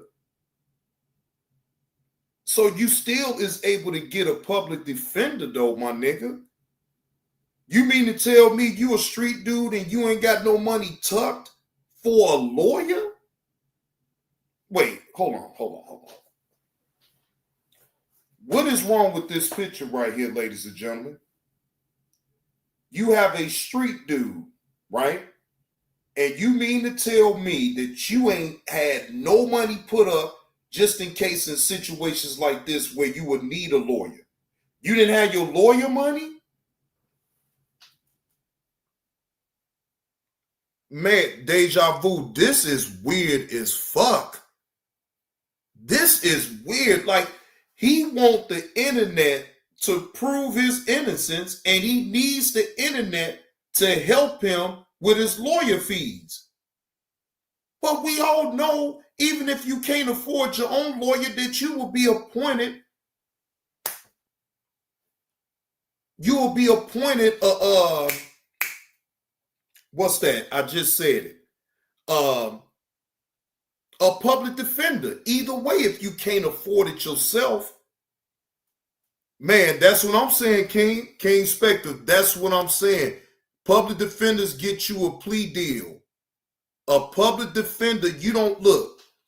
Don't you know the courts already know that a lot of people that goes into the system, some of them cannot afford a lawyer. So the ones that can't afford a lawyer, get them a public defender. I'm sorry to say, but you still will be able to have some type of representation. But you grasping for straws to think that President Trump and Meek Mills and NBA Youngboy is gonna come to your aid just because of this, bro. You is really grasping for straws. The instant relief for snorers in 2025. Hey, stop using stupid nose things for snoring. You feel me? I'm a grown man. I have kids. I have a mother. I have a baby mother, a child, my children mother. Like it's a lot going on. And that's why I ran. I need help. You feel what I'm saying? Orleans Parish in St. Tammany is one of the corruptest parishes in the world. And I'm asking for help. It's a lot of corruption, chickens, all type of stuff going on, and they covering it up. They don't care about. But Carlos, I get your point to a certain degree, but you know they gonna come down with the hammer on him, man. Come on, man. He broke up out of there. He keep telling people that they let him go. First off, we all know that's a lie. I don't have to say allegedly or behind that, because guess what? If they let you go, think about it this way. If they really let you go, then how come you still ain't at that house that you did that IG live on? Because they actually found out what house he was at when he did that IG live. So if they let him go the way he said it, right, that he was completely free, why wouldn't you still be there at that house that you did that IG live on? I'll wait. Nothing in the state of Louisiana. This is something that needs to go under a federal investigation. What's going on? How they handling cases? Why Antoine Massey? Look, now, Carlos, I will agree that you have to adjust to the times, but bro, I would never put myself in this situation right here, man. You know for your own self, them people that he named ain't coming to his aid, bro. They not coming to his aid, man. He did all of this, and all they gonna do is just apply more pressure to him than what he already had. Bro, he set himself up to really fail with this because, again, he grasping for straws. If you really seriously think that any one of them people, the public figures that he named out is going to even help him, but the public opinion don't even matter though, Carlos. It's all about the court's opinion. Our opinion don't mean a damn thing at the end of the day, bro. That's all I'm saying. Holding court on the internet to me is dumb. That's dumb. That's dumb. For real. He was in jail if the woman, the victim, the wrong woman, not a child, the wrong woman stated that he never raped her. He never beat her. She was nowhere in her presence. This is the affidavits on the date right here. This is the drop form from the district attorney. Look, you can put them papers all in people's face. We can't even see all the way to writing on what's on that paper. I guess, Carlos, but in his situation, if he was free and did this or whatever the case may be before he went to prison, that would be one thing. He was already in prison, broke up out that motherfucker, been running from their ass for at least 2.5 weeks. Then he gets the nerve to do an IG live. But think about it this way. He lied. He lied about being let out, though, Carlos. Because I'm going to tell you why he lied. How come he ain't still there at that place? Now, I caught the news report on it earlier today, and I posted it up on my community wall.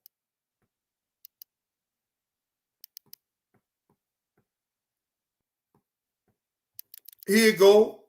Authorities investigating Instagram videos allegedly featuring Antoine Massey. I found myself where I knew I needed to finish my education. I chose Purdue Global because the faculty under WWL Louisiana News at 5 begins with breaking news. Good evening. We begin with breaking news about Antoine Massey, one of the 2 Orleans Parish jail escaped inmates still on the run.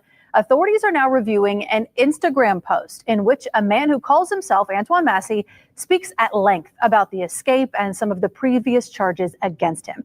Investigative reporter Mike Perlstein joining us now in studio to talk about all these dramatic developments. Mike.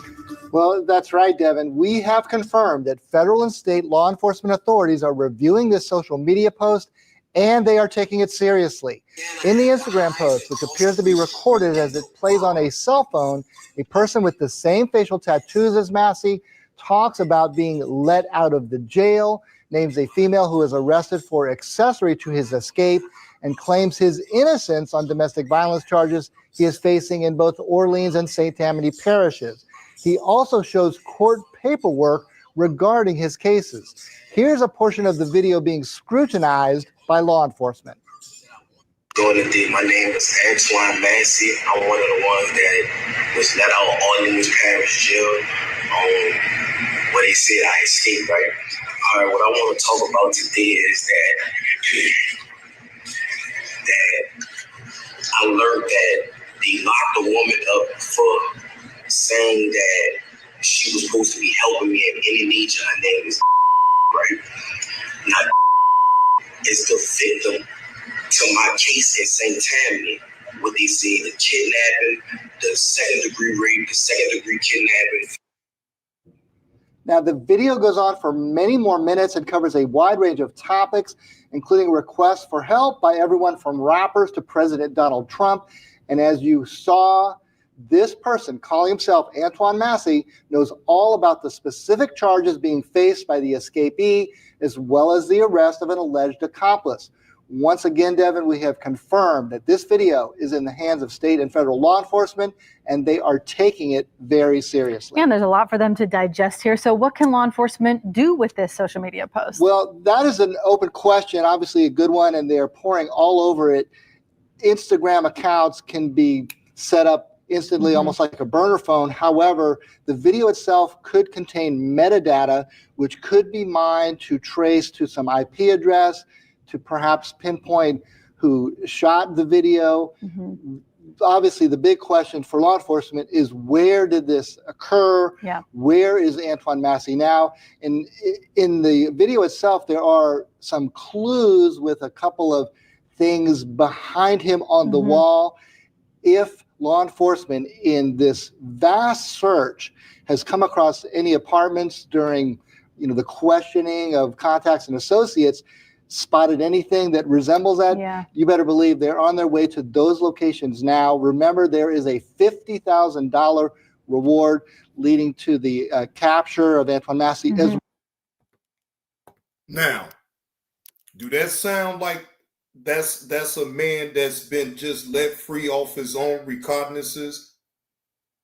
They put out a $50,000 reward of the capture of Antoine Massey. EV say, JB2, do you think this will spark more uproar to making change in prison reform? Absolutely, EV. Absolutely. It's going to take time, but yes, it's going to shake up. This is going to shake them up a little bit. Protocols going to have to get changed around. The way they do things is going to get changed around. If I was dude, I wouldn't let nobody cash in on no $50,000 reward on me. I would just turn myself in. Because the more he's out there, the longer he's out there, the worse it's going to get. And they're going to get fed up with trying to look for him. I mean, not fed up from looking for him, but they're going to be so fed up if they do catch up with him. I'm scared that they're going to put a beating on that boy. I'm just saying, that's all alleged now. I'm not trying to put that on them or nothing like that. But we all know how this can go. Either he turns himself in peacefully, or they can end up hurting that man so much so that he can be unalived. Them cops can may think he's a real threat and try to end him. I'm just saying. I'm looking at the whole bigger picture with this dude, says the man that just walked up out of prison on his own recognizances. As well as the one additional inmate who is still on the lam, Derek Groves. All right. Thank you so much, Mike. Lots to learn with this case. Lots of it'll be interesting to see how this develops and if it develops into anything. Yeah, absolutely. All right. Thank you so much. And of course, we will have continuing coverage of. Yeah, Carlos, and people that break up out of jail every day like that, they get more time added on to the already existing time that they had. What up with it, Dave? Salute to you. You said my parlay on Derrick Rose.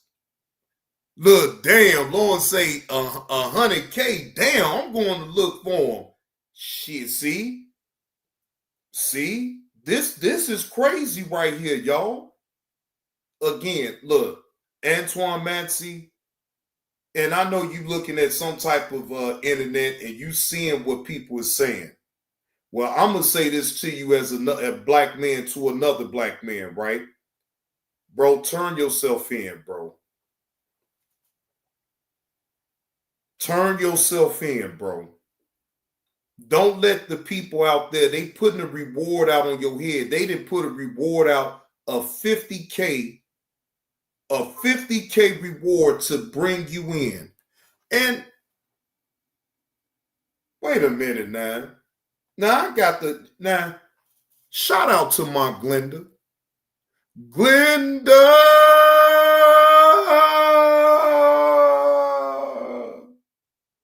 Where art thou, Glenda?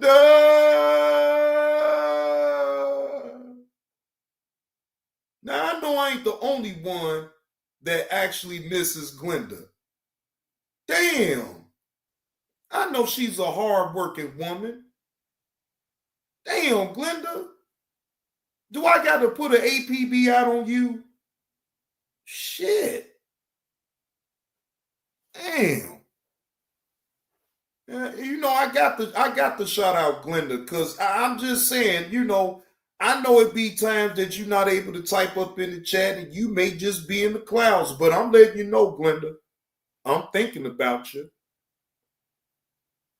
Yeah, you ran across my man earlier today. I'm like, where in the hell is Glenda? Then I had to pump the brakes and I said, well, she is a hardworking woman. And, you know, she likes the entertainment when she come on here, but, you know, hey, she got to work and make her coins. So again, shout out to Glenda, one of many of hardworking women on out here that gets it every day and make sure to provide for their families. Shout out to Yella for being a hardworking woman. You know what I'm saying? That we see Yella, you know, so I can't say I miss Yella or whatever the case may be, but you know I'm rocking and rolling with you, Yella. And even if you in the clouds, just know that Johnny Blaze is always going to be on your side, no matter what. Now, when you do wrong, see, I won't sit up here and put you all on blast to everybody. We can talk. But otherwise, I rock and roll with you. Wait a minute. Now, Carlos, that Glaze, wait a minute, hold on. Let me get to that Glaze video, man. Hold on. Because you sure sent it to me. Hold on. I gotta share it because I didn't even share it yet. Hold on. Now, what do y'all think about this situation? While I'm looking for it right now, what do y'all think about Zion Williamson in this situation with the alleged grape to this Jane Doe? What is y'all thoughts about that?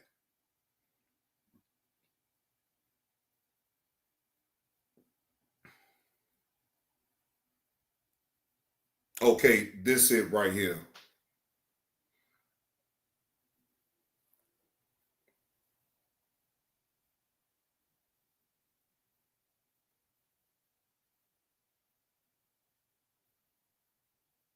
Wait a minute, hold on.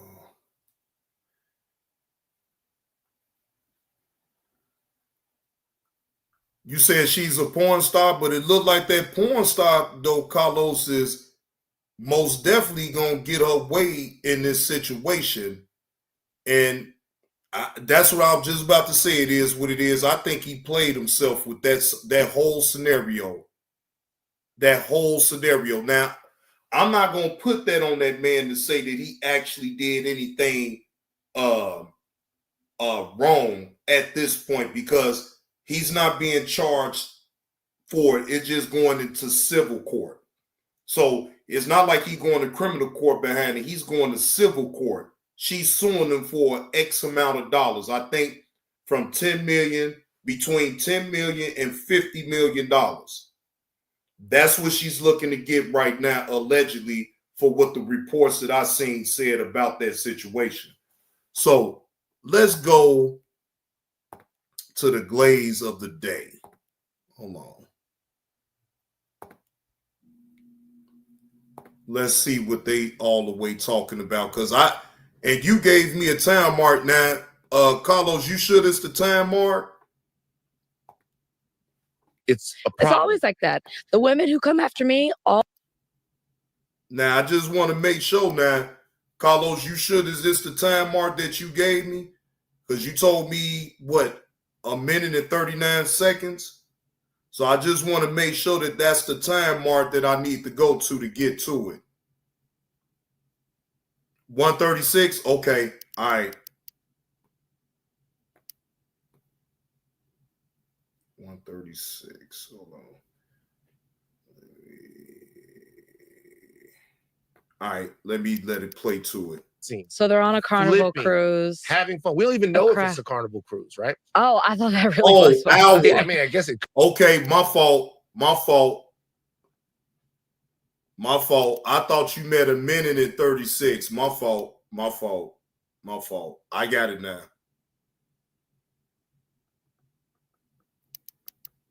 Thank you for clearing that up because I sure thought it was the other way around. All right, wait a minute. Hold on. Let me, so we could go right into it.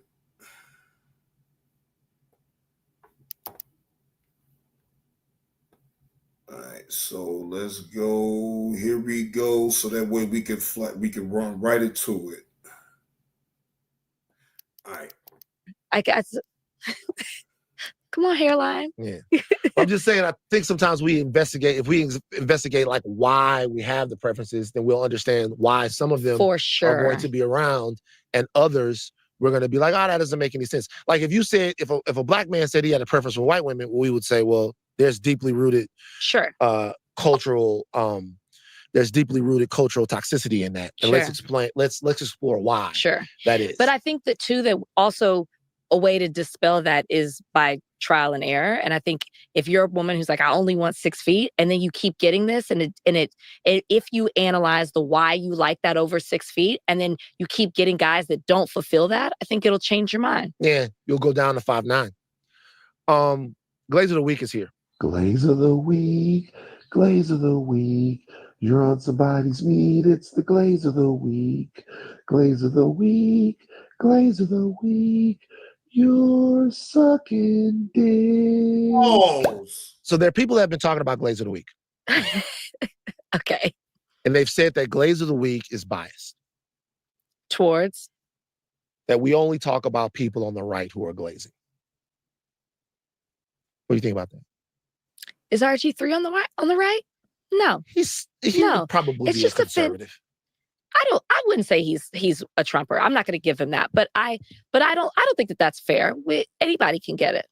Anybody can get it. Have we done Glaze of the Week for anybody that would be considered on the left or liberal? I mean, I tried to give it to Snoop when we had that conversation. But even in that situation, but it's not my segment, so it's definitely not. Certainly, okay. It's definitely not. But I hear you. Here's the problem, guys. And there are glazes that happen, and we'll be on the lookout to make sure that we distribute it more equally. The glazes on the right are just so fucking crazy, man. So crazy. So here we have prominent J6 activists, January 6th, Jake Long, who uploaded footage of him kneeling on the neck of another J6er by the name of Philip Anderson. This was done to disprove the thought or the theory that Derek Chauvin murdered George Floyd.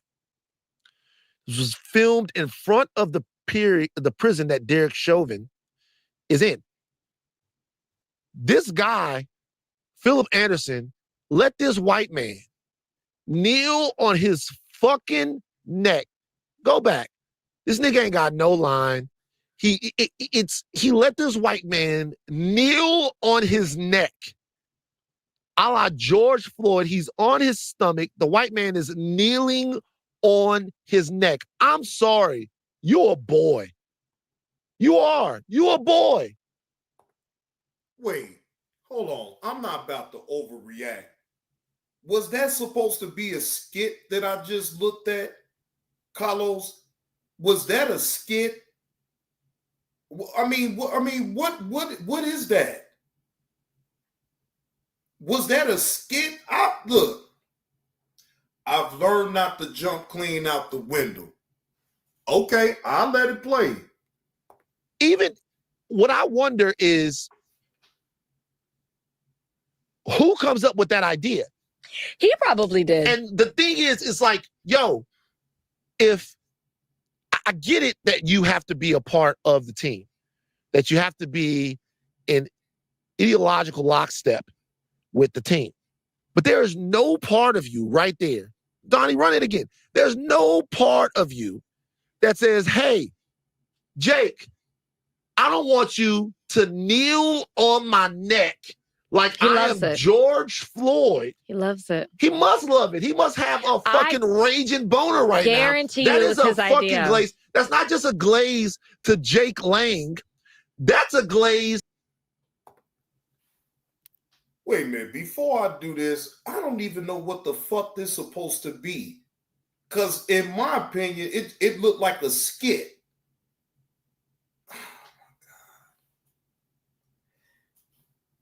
Again, I'm not gonna jump out the window and rush to no judgment in looking at this. It don't look good, but oh my God.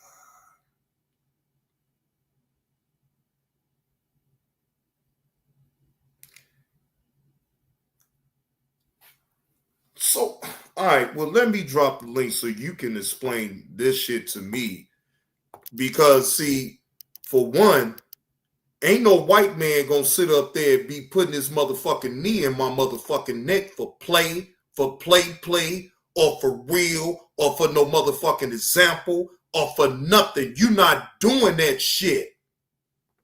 So I don't know what the fuck these motherfuckers is on with that type of shit, but it don't look good on the black man's part to allow on purpose for this white man to put his knee on your motherfucking neck. What type of bullshit is that? Damn, that's some bullshit. Yeah, matter of fact, let me cut this shit on off because I don't want to play no more of this shit. No, I do not want to play no more of that. Matter of fact, until you come on up, bro, I'm just going to play this drop. I'm going to play this drop real quick. Nah, I can't keep looking at that shit. That shit ain't gonna do nothing but piss me off. Let me get up out of here so I can change the mood back again. But the link is pinned to the top of the chat, Carlos. Let this drop right off, man. Let this drop right off, and then you just come on up.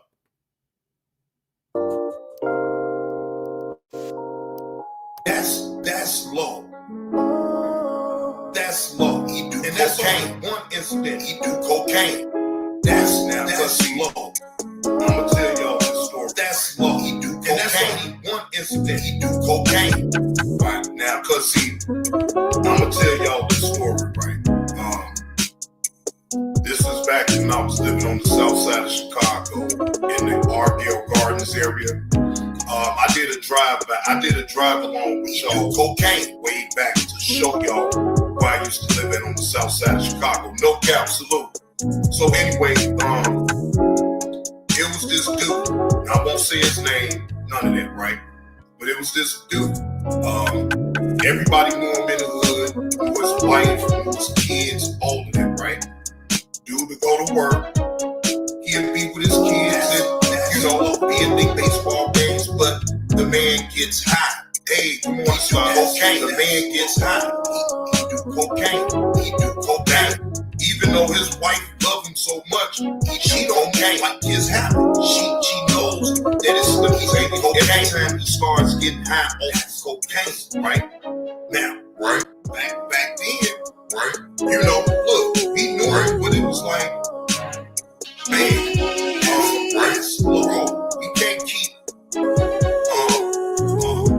so the streets get some for his kids, right?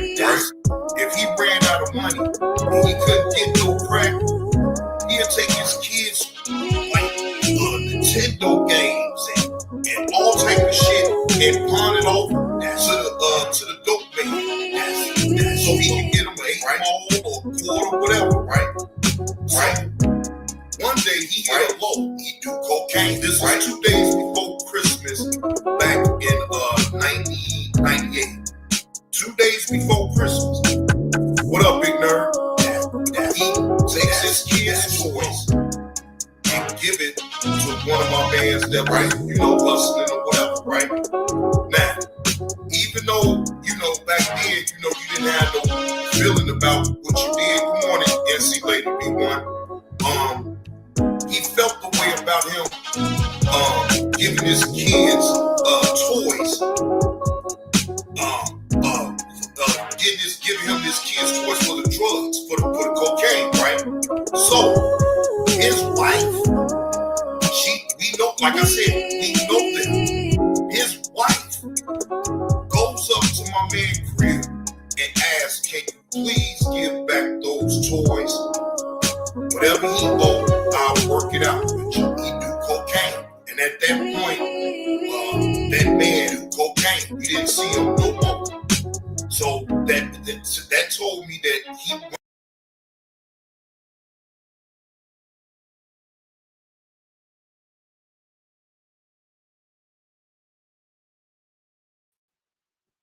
Yeah, Carlos, I'm here. Let me go back to the video because I need you to explain this shit. If that ain't no skit, I'm trying to figure out what the fuck is that. Nah, that ain't no skit. No skit, sir. Right, let me go back to it then. Now I'm gonna go back to it since you up here. This is no skit. Let's talk salary. Great. What do you typically offer for this role? So a little context And on if it what was a they're number, trying to say, what they were saying. That The says, hey. J6 reference is a reference to these people were part of the insurrection that happened January 6th.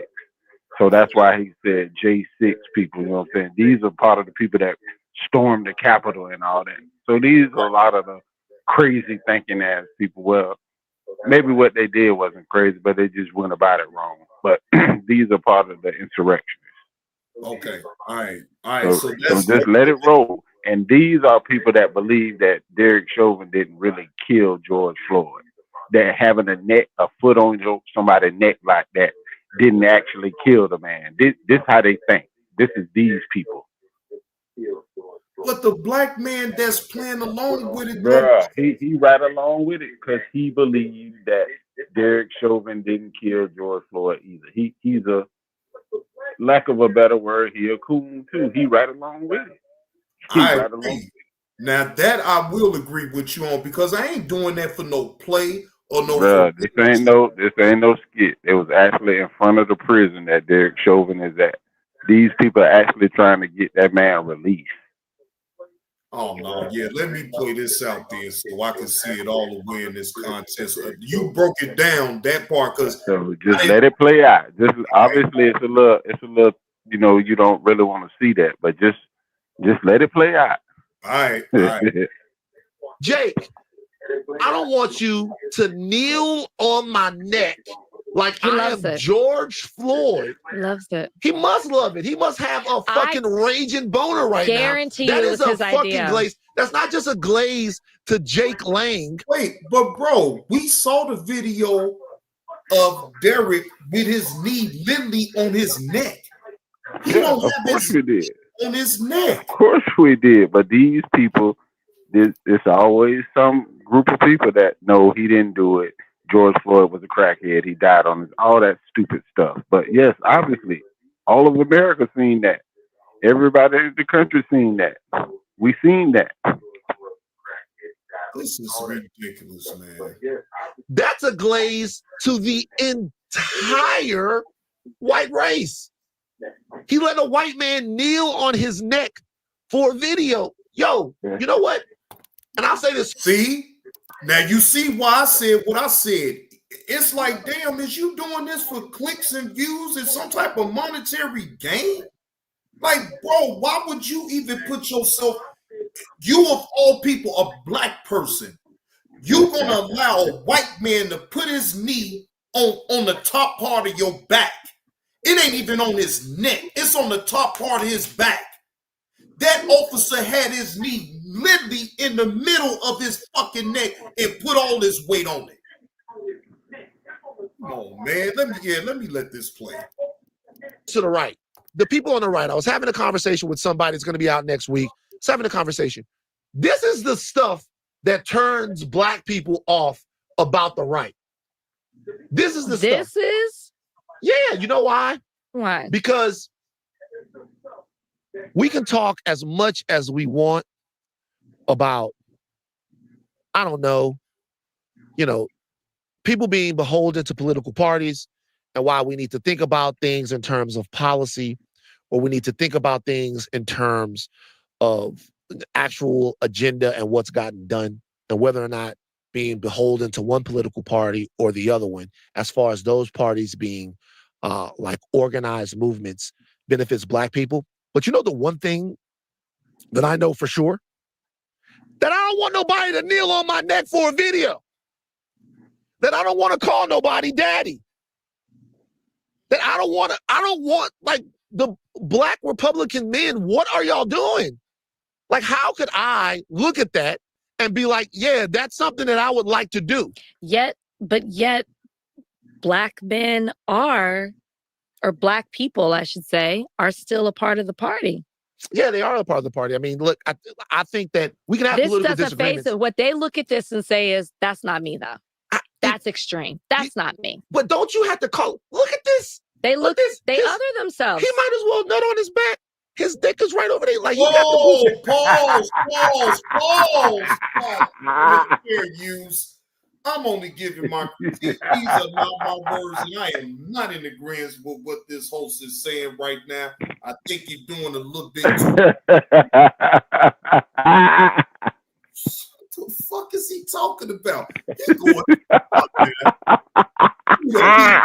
too far, man. God damn. It's like, that is so. I'm Kristi Noem, the United States Secretary of Homeland Security. Thank you, President fucking low. That's like a slavery reenactment. But it That's is. like It's so low. Have you seen those guys? It is a slavery reenactment. That's all the fuck it is, bro. All that filibustering shit. Okay, I get it. You got to do it. You know what I'm saying, to keep the interest of your audience. But man, come on, it's flat. It is clear as day that this black man has set up here and embarrassed himself. All for what? To prove what point?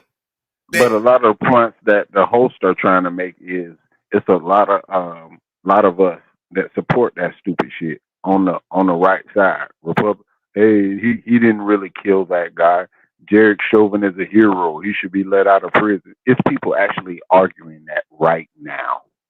Literally, they're arguing that. That's how silly these people are. I think you can agree with some of the policies, a lot of Republican policies, but to get in line with stupid stuff like that, that don't fly in my book. You know what I'm saying? You may not be, you're free to choose whatever party you want. Right. And you should vote with your best interest at hand. I understand that part too. But to get behind stuff like that, and it's actually Negroes who line up with agreeing with that crap, that's crazy. That's literally nuts. But my thing is to do it on the internet, so you don't give a fuck about the backlash that you're going to receive with this. He don't. He obviously don't. He loves them guys. He loves that side. He agreeing with that. There's nowhere in the world I would agree to do something stupid like that. Even if I agreed with some of the talking points of that side, I would never be a fool like that. You look stupid. If that ain't the pure definition of going along to get along, then I don't know what is. That ain't nothing but to go along, get along right there. Fuck all that. I'm not doing none of that. I ain't gonna let no white man reenact that shit for what then took place with that man and George Floyd. Like, what? I mean, bro, I okay, fine. It's supposed to be them setting I guess an example of what took place by doing it right there in front of the jail. And then the black dude on that, he's smiling like a motherfucker. You think George Floyd was smiling when that shit happened? He was crying out for his mama, my nigga. He was crying out for his motherfucking mama. Man, this shit. Let me hurry up and get through this video, because this shit ain't gonna do nothing but piss me off. And they're in the reenact, they dress up. Yes. And so when they were going to what was it, Rachel Kirkconnell? Didn't they have black antebellum parties? Antebellum parties, and they dressing up as slaves, or they're the one black dude in the crew, and everybody's touching their hair. Always one. There's always one. If I'm looking at that, I'm thinking to myself, there's no fucking way I want to join any political movement where Lawrence, that man knew that he was gonna die then. Now, whether if he was high or not, I don't factor that in. So what? He was on drugs. That man knew that he was gonna die. He said, "Man, I'm gonna die." That's another right talking point. That man probably high when they did the autopsy, I do not believe they found cocaine in that man's system. Don't quote me on that, but I don't think that. This But I man mean, just but whoever that. that's I but don't. to I don't me, believe that. but But that's we can besides. always find out though. I don't want that to get blurred. That's not gonna blur me from my opinion about the shit. Hey, Oh, that no man, doubt, no doubt, because we actually seen a dude with his knee on a man's neck till he died. now Period. End of discussion. what I would want to know is how come he didn't reenact it the right way? How come he didn't put his knee literally in the middle of his neck and apply all of his weight on there? And as long as he did, I think it was like 10 seconds that he did that. And you heard him down there, mama, mama. Bro, that shit fucked me up. And I'm seeing this shit. As a matter of fact, do you know that video popped But up? you got people arguing right now that that didn't really happen. That's not his fault for putting his knee on his neck. You got people literally arguing that. Now, Lawrence, do Make you that got make any sense. proof? Make that make sense. Make that make sense. You got That any he didn't proof die there? because the man cut off the air supply to him breathing. So how is that? But what would that have to do with him getting high? I mean, that That's still don't have nothing to do with him getting high, though, bro. I mean, you can say that man was getting high all you want. That's. I mean, I'm not saying you personally, but I'm just saying it don't matter about him getting high. You got to look at the act of what that police officer did. Now, what I will ask you, Lawrence, do you think it was just for that police officer to apply all of his weight on that man's neck with his knee? Do you think that was just? That's what I want to know from you. Usually I play the antagonist, but it ain't no antagonistic for this right here. Because we all saw it. Everybody was in from the pandemic. We seen the man put his knee on his neck and he killed the man. Like, whoever arguing that, like, you got a different agenda, in my opinion. And you got a right to your opinion, but you just got a different agenda. Because everybody saw that. Everybody saw that man kill dude. So people arguing, they arguing because they got an agenda, in my opinion. And it could be. Hey, what's the word, Nurse Patty? I see you up in the building. Happy Wednesday to you. Happy hump day. But man, look, all that, okay, fine. We could go down that road to say that the man was getting high. Okay, cool, right? Allegedly. I'm going to say allegedly because I don't know that to be true. And even if it is, that still don't negate the fact that that Devin Chavin motherfucker put his knee in the middle of his goddamn neck and heard that man call out to his mama. That man knew that he was gonna die right then and there. Ain't that sway? He knew he was gonna die. Man, you can't make this shit up. And I ain't making no excuses for the man, but damn, it just him giving a phony 20. I don't think anybody's making an excuse for the man, whatever drugs he was on. That's his business. That's his cross to bear. But he died from his air being cut from being able to breathe. But Lawrence don't think that way. Lawrence think that he didn't kill him, but we saw what we saw. So I mean, damn, you gonna tell everybody in the world that we didn't see that white cop put his knee in the middle of his neck and apply all his weight to that man where he couldn't breathe. He wasn't, man. All these other minimal arguments don't take away from the fact that that man put his knee on his neck and killed him. That's it. That's all. You That's keep it. saying That's you it. said that he was resistant. Man, come on, Nah, man. but he has a right to his opinion. But No, I ain't taking do it make it right or wrong? Yeah, no doubt. He can voice his opinion, but you and I saw something different. Okay. And I think the majority of the country saw something different. But the link is in the chat, my friend. The link is in the chat. Long as We always welcome to debate. Yeah, we always welcome to debate, buddy. We always welcome. Long as he show himself, because I ain't never known him to hit my panel, but he got to show me. Oh yeah. Chat. Oh yeah. If not, then just stay in the chat, and then we could just go it that way. But look, you are entitled to your opinion, so I'm not here to shit on your opinion. No doubt. All I'm saying is, bro, they had the handcuffs on him when he put his knee in the middle Exactly. of the So what was the point of putting your knee on his neck? What was the point of that? He was already restrained. He can't go nowhere. If you laid down with some handcuffs behind your back, it's gonna be hell for him to get up on his own. So what was the purpose of the knee on his neck? Just explain that. That's all. Make that make sense. Wait for that one. If he Make that make sense already and he's still exactly. Come on, man. Exactly. At that You point, from a prone position on your stomach, you cannot get up with no handcuffs behind your back. From a prone position, being laid out on your stomach, you cannot get up. And if he was high, how he gonna get up? So just make that make sense, bro. You know what I'm saying? It's cool. Everybody has their own opinion, but dude murdered him. He killed him. It was no need for the knee on the neck at all.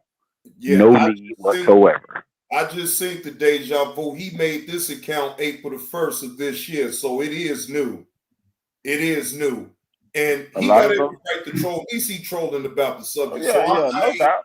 I'm not And it's cool to banter, but I didn't even want John to get stuck on this part. I was just wanting him to play out the whole video. I don't think they're going to show that neck anymore. I just, just to hear the talking points back and forth. But you didn't have to get, I didn't intend for you to get stuck on this part. Right, no, I'm going to move on.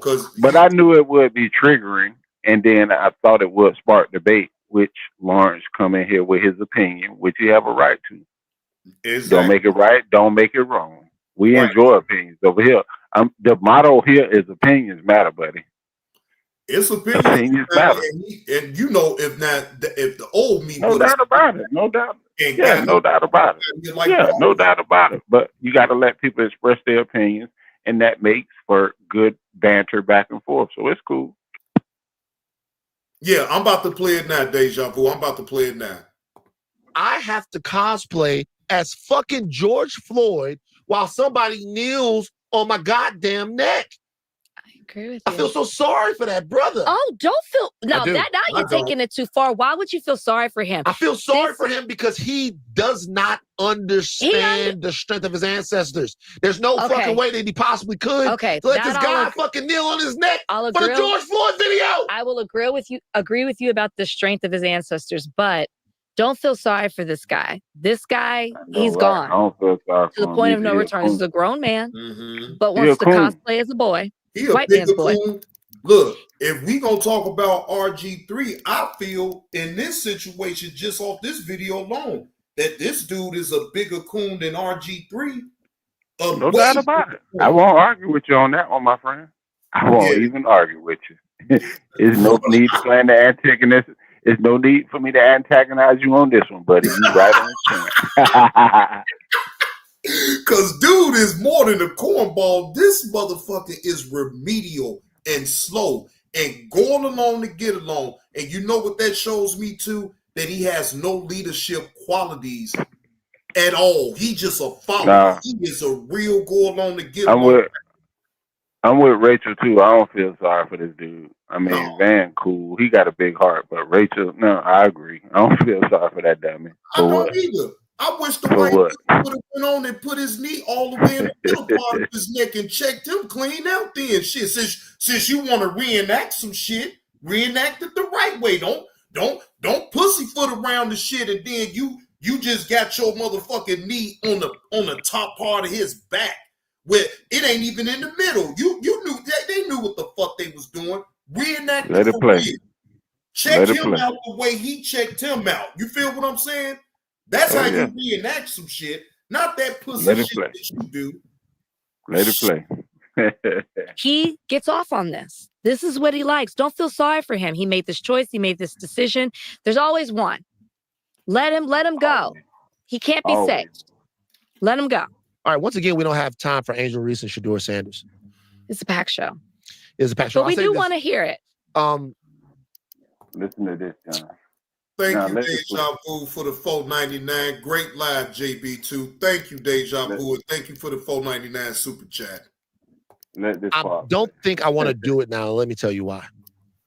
I want to have a conversation about Angel Reese, but I don't want to bring Shador into it because I don't think it's fair to Shador. Shador didn't ask for any of the things. Basically, the gist of what I was going to go through is that I think that we're seeing a lot of support, an erosion of support of Angel Reese when Angel Reese is not playing that well. And I think that we've been supportive of Shedeur Sanders and Deion Sanders when in the ups and the downs. When Colorado has won, we've been way up on Colorado. When Colorado has struggled, I actually know people that have been like, don't matter, I'm going down with the ship, right?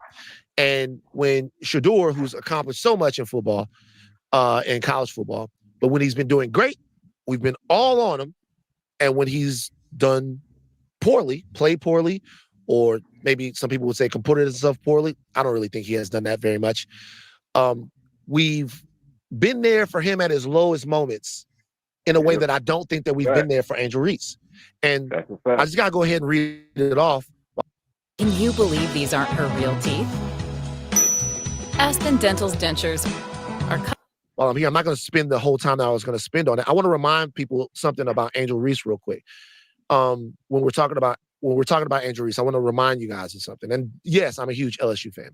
Angel Reese, already in her basketball career, is a WNBA All-Rookie team member, a WNBA All-Star, a WNBA rebounding leader, her first year in the league, the unrivaled defensive player of the year, an unrivaled second team, all unrivaled, an unrivaled champion, her team won, an NCAA champion, which you could argue is the highest achievement in women's basketball. You could argue that the highest achievement in women's basketball is actually not a WNBA title, but that it's actually an NCAA title. She was the most outstanding player of the NCAA tournament. Unanimous first-team All-American, two-time first-team All-American, two-time WBCA Coaches All-American, second-team All-American, third-team All-American, SEC Player of the Year, two-time first-team All-SEC, first-team All-Big Ten before she got to LSU, two-time SEC All-Defensive Team, Big Ten All-Defensive Team, Big Ten All-Freshman Team, McDonald's All-American in 2020. And Shout out to my Dave Chappelle and Charlie Murphy. And she enjoys it, boy, every time we have a conversation about anything. It don't even much respect. Already healthy. Big bag of Doritos and a bottle of water to you too. Angel Reese is a bona fide basketball fucking star. And I'm hearing so many people take so much joy in acting like she's a scrub. Exactly. That's what I wanted you to hear, because it's a lot of pushback now. Obviously, let's just address the elephant in the room. Obviously, she needs to get better in the WNBA. But this girl is accomplished. She done a whole lot. And the problem I'm having is that people trying to throw her away like she ain't on the level as Caitlin. The point that I was trying to make before, that those two together, obviously Caitlin is a better player right now. But those two single-handedly, those two together, they pushed viewers to the WNBA. They did that together. And she arguing that she don't get the right credit. And he just rolled off her accomplishment. That girl is accomplished just as much as, if not more accomplished than Caitlin. But Caitlin right now is the better player. Now that we can't dispute that. But she is just as accomplished, if not more accomplished. And people trying to push her down like she a scrub. That ain't right. She need to work on her game. Yes, we know that. But she just as accomplished, if not more accomplished, in my opinion. But I don't think it's so much of her accomplishment what people really gonna be hung up about. I think it's her off the court activities, right? No, but listen, don't you seize the opportunity when the spotlight on you? So she trying to do everything she can to make her coins, and I ain't got no problem with that. But she needs to mix in more time to work on her game at the pro level. And that's it. But people are trying to smash her down like she a scrub. Come on, man.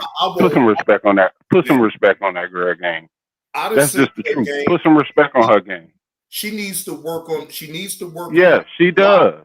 You know, She really but I'm not does. saying Yeah, no she needs to girl work on by her no game. means. Yeah, she needs to work on her game. She does.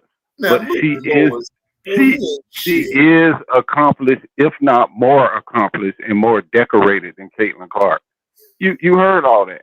You heard all that. She way more decorated, but she does need to step her game up. That's no lie. What We you say? can't argue that right now. You said Lois say she better off doing OnlyFans. That's what she want to do. Now, in his defense, and I have to somewhat agree with it. Somewhat. Now, I will say sometimes what you do off the court, if it's real controversial, it can affect your game on the court. I think It does. I hear that. I hear that. I won't push back on she that. should She limit. does need to probably spend a little bit more time, but now we have to dig into economics. They don't really make a whole lot of money, John. They really So don't. she doing what she can to capitalize on the spotlight while she got it now, and I don't blame her. But she probably need to manage her time a little bit better to work on her game. That's the only flaw I see in right now. That's it. She just need to work on her game a little bit more. But she capitalizing on the spotlight. And they don't make a lot of money, and she doing what she can to secure her bag, and I ain't mad at her. And she ain't a scrub. She's just as decorated, if not more decorated than that girl. They beat them for the national championship. No, they played South Carolina now, but they knocked Caitlin them out. So, it's a tough edge. You got to do what you got to do to make your money, and nobody's running from the fact she need to work on her game a little bit more. That's evident. That's pretty much evident. Oh, whoa. This is gonna be a show for real. Now, I won't even disclose this right now. I got it, Nurse Petty. I got it. Oh, yeah, now you're gonna have to hit the panel for this one, because I know you're gonna enjoy this one right here, because I actually saw some of the video. I won't disclose it now, but I'm gonna need to make it for a whole nother show. Now, it's info about Doug Christie and Chris Webber's lawsuit. Did you know that they suing each other right now? That man, I don't think that's real though. But I guess the point that he got his wife pregnant or whatever. Right. I ain't really do too much research into it, but yeah, I seen parts of that. Sue, but I'm trying to figure out what Sue? What is we doing here? Damn, it's all about trying to get money from somebody, and you could just throw out an accusation on the person, and then it's supposed to be facts. Like, bro, come on. If that, then why not it be a criminal case against this shit? Why is it always civil in my thing, especially with these? Because civil means money. Civil means money. They're trying to get some money. But that's wait, what that is. But hear me out real quick. Even if you filed a criminal charges against this person, when you still be able to get that kind of makes it easy. That kind of makes it easy with the evidence, but that don't guarantee you a payout. Civil when you trying to get money. Civil when you're trying to get money. I mean, if you win a criminal case, that may pave the way for you to get a civil lawsuit. So, yeah. But people do it the opposite way. People do it the money way first, though, more times. And then that's when you can kind of tell their motive. Is this about money or is this about justice? In my opinion. Right. That's what I'm getting at. Because, bro, I'm trying to knock you down in the dirt. If I could get some type of monetary gain too up off of it, sure. But I'm trying to get you in jail for the shit that you did first. Fuck that money, man. That money don't mean nothing. You ain't gonna do nothing. A lot of people don't think that. A lot of people don't look at it like that way. When they ain't got no money and they see you a celebrity or whatever, and they know you got money, they trying to get that money first. That just shows where their motives at, in my opinion. They just want that money. the test don't lie. The paternity. Then hey, that's what it is. Then if it don't, but still though, man. Look, that's just me. I get that they trying to get the bread. I get that though, bro. But bro, if somebody, okay, your girl be sexually assaulted, just hypothetically, by a celebrity. Do you know I'm up in her ear talking about we got to file criminal charges? I'm in her ear talking about we got to file criminal charges. That money will come. See, to me, that's putting the cart before the horse, to me, in my opinion, because if your motive is just to get the money, but then he's still free to still do the same shit to another woman, then what did it stop? So basically, this is similar to what's going on with Cassie and the Diddy trial, right? So she done got money before already. Well, I don't know if that's similar because they probably subpoenaed her, so they making her the star witness. So maybe that's not a good example, but yeah. But even still though, I think if she would have still could have got money from off of P. Diddy, even if she would have filed charges, went to the police and filed charges, and then because maybe by the time because if she did it that way, he might use up all his money trying to fight the case. So I guess she secured that bag first. She got that money first. Yeah, she got that cash first. That's a good point. I have to think. You're right. I have to think about it that way. She got that money first. She took that money first. What about okay, fine, right? But what if he does this? Okay, you do all that through the civil, right? But then he does it again.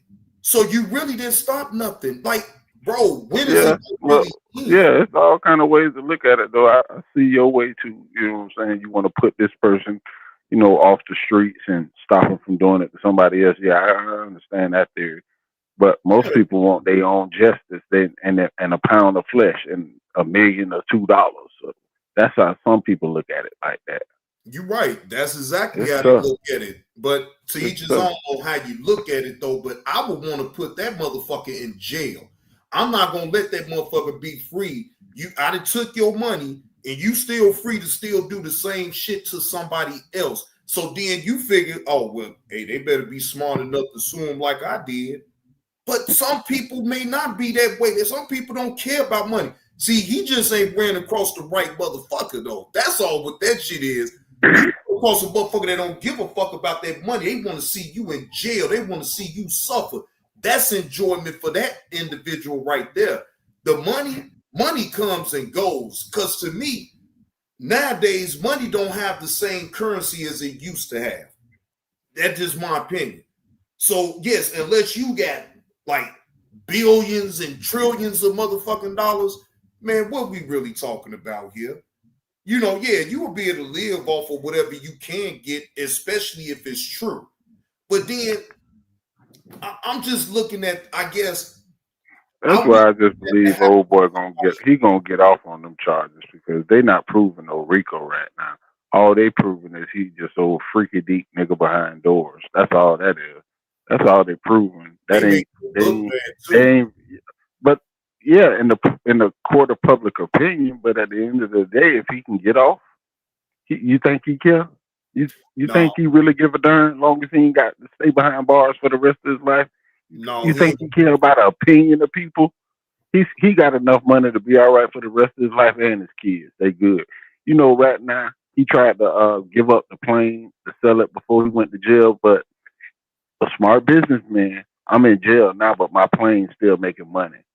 That plane done grossed. I think I read it. He made about $4 million by renting out his jet, his private jet, while he in jail right now. He's still making money. Whether you like him or not, that's smart. That's being a good businessman. He done made $4 million. He done made $4 million. Ain't no different from a hood nigga still being able to bust moves from in jail. Ain't no difference. If a hood nigga can still bust his moves, all he got to do is make a call and hit X, Y, and Z. Look, I need you. Well, hopefully Well, hopefully not make a call, but find a way to get in contact with people. You don't want to say, hey, I'm calling up on the phone and risk catching another charge. You know what I mean? Yeah, On well, that point. But I understand what you're trying to say.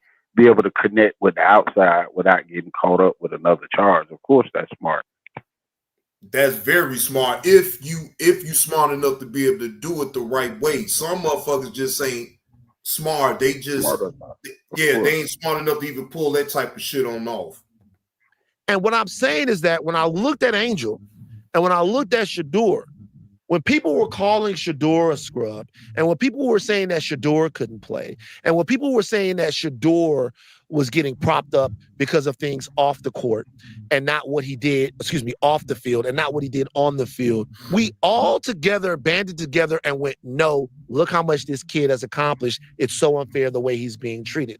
I am not in any way. Now, let's be honest, even with Shador, right? Let's be honest real quick. We all know why he's getting the bum steered. It's because his daddy. It's because of you. I'm not saying that man can't. I done seen his games. He actually got game. The man got game, and the whole point is those people, all those GMs and other people, let's call it what it is. And this is the little nasty word that they don't want to come out. And if it gets proven, they'll be in trouble. They colluded. Everybody together said, we're not going to take this kid in no early round. They're trying to put it back in his dad's face. That's all that is. That's just hate for Dion. Let's just call it what it is. Yeah, that's all that is. You, Dion. We don't want your son to basically be one. We know he cold. Basically. That's basically what they do to him right now. And I'm gonna tell you something that's even more dumb. You know, Cleveland was so stupid. They could have had my boy from Jacksonville, his teammate. They could have drafted him and still went right back around and still had Shador at the same time. But they did something so well. It's two ways to look at it. They kind of gave up picks to Jacksonville, the trade to let Travis Hunter get picked, but they could have, because Cleveland had so many picks and nobody was going to take him. They could have went all the way back around and still grabbed that kid. But it's yet to be determined if that was a smart move or not by Cleveland. But they basically just, Cleveland wasn't smart. At the end of the day, they wasn't. They just wasn't smart. But we'll see. I'm gonna have to. He have a good chance to make that team, but all they did is cost him a little money up front. But they thought they was hurting him. But on the back end, he still made $21 million anyway. So they ain't really stopped nothing. They really didn't. They really didn't stop nothing. I just subbed up to High Learning. And High Learning. It comes through Mondays and Thursdays. They always have great shows and little topics to banter. That's why I watch it and try to bring some up here. Because they cover a whole bunch of different subjects. So you could always glean little show topics from there. They're really interesting. And they played a good cop, bad cop. So it's cool. I enjoy it. And like I told you, Van Lathan was the one from TMZ when Kanye flipped out. He had that serious ass rant, and Rachel is the black girl from The Bachelor, and she's been on all type of shit. She started at ESPN years ago, but then she's a lawyer. She's actually very bright, but they always had pretty decent shows. Yeah, but EV say, what if the teams just ain't one old boy? But bro, I don't think so. If you go through the rest of them teams, you could name about 10 teams that need a quarterback, and 5 of them coaches gonna be fired next year for not taking him because they don't got a quarterback. So you could say that. You could say that excuse. I could tell you one team right now that's wishing they probably drafted him now is Pittsburgh. They waiting on old boy who used to play for the Jets and the Packers. How is Pittsburgh one of? Yes, they basically waiting on them because they don't have a quarterback now. It's 6 or 7 more teams and 5 more coaches gonna get fired for not having a quarterback. So that is vindication right now. So don't tell me they ain't want them. That's crap. Them teams colluded against them, and they just can't prove it right now. They just can't prove it right now. But I guarantee you, 5 head coaches get fired at the end of next year because they ain't got a quarterback, and you had a chance to draft this kid. So nah. That don't fly with me. That don't fly with me. But I'm gonna tell you why that wasn't gonna happen with Dallas, right? They got to get rid of Dak Prescott's contract. Exactly. They owe him $66 million. They wasn't gonna take him, and if they would have took him, them people would have been losing their mind. If Dak had one bad game, they would have been screaming for Shador to get in there. But they owe Dak $66 million. They wasn't gonna take him. They wasn't gonna do that. He from the Dallas area. If Dak would have had one bad game, them people would have lost their mind if they put Shador in. So no, they wasn't gonna take him. No, that would have been. But it's more teams that needed a quarterback, and you watch at the end of this year, about 5 head coaches gonna get fired because they ain't got no quarterback. Now, Lawrence. Now make sense. I will agree with you on that. That is capital trash. He is top trash. Trash. Look, wait a minute, hold on. Let's go a step further with that. Tony Romo, with the money that they was giving him, was trash. He was overrated to me. Exactly. Overrated. You know what? Dallas ain't gonna never get good until they make Jerry Jones sit down somewhere and stop trying to make football decisions. He's a good businessman, but he is not a football man. Jerry is a great businessman. He took the Cowboys, he paid little or nothing from it, and made them one of the most valuable teams in all of sports. He's a great businessman. But football, man, Jerry knows nothing. Nada. That's why Dallas ain't gonna never get nowhere till they make him sit down. Well, period. I'm looking for the Bears to go somewhere because I'm gonna tell you something. They really got a chance. They got a whole bunch of stuff up, and your quarterback cried for the dude from the Lions. So now the ball in his court. You wanted that coach. Now you got him. So now it's time to put up or shut up. If you wanted him, you cried for him. They gonna lose it. I already know how it's gonna go down with him. He got to. They're gonna lose it. Yeah, he got to. He got everything he wished for now, and it's to beefing up the line. Chicago actually got some good players, but I just think it's gonna take time. I think they're gonna be more competitive than they was last year. They might not make the playoffs because look what division you're in. You're in a division with Minnesota, Green Bay, and Detroit. That's one of the best divisions. NFC North. That's one of the toughest divisions. Yep. In reality, all 4 of the teams are good, but it's one of them teams will have to fall off somewhere. And right now, Minnesota's still hot. Now, if any team fall off, it could be Minnesota because they starting the kid they got from Michigan who was hurt last year.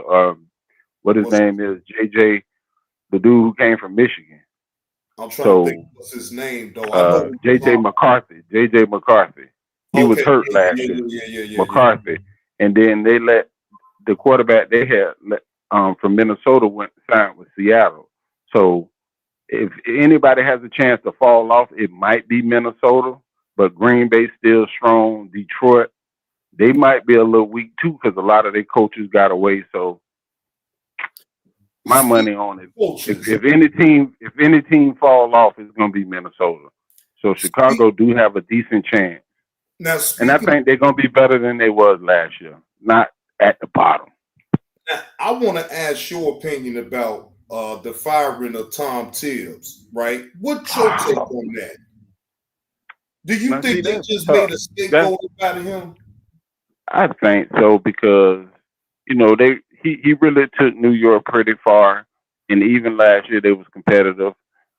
I don't think they should have pulled the plug on him that fast, but it was murmurings during the year about him not understanding he need to play his bench a little bit more and not run your guys in the ground. He only had a 7-man rotation. That was like stupid. You got other players on the bench that you need to play. Although they do need to, this is my thing, and there's a lot of murmurings now. They need to trade Cat for somebody else. I'm going to tell you what'll be a perfect deal for them. And I don't know if they're going to do it or not. Phoenix need a lot of help right now getting rid of salary.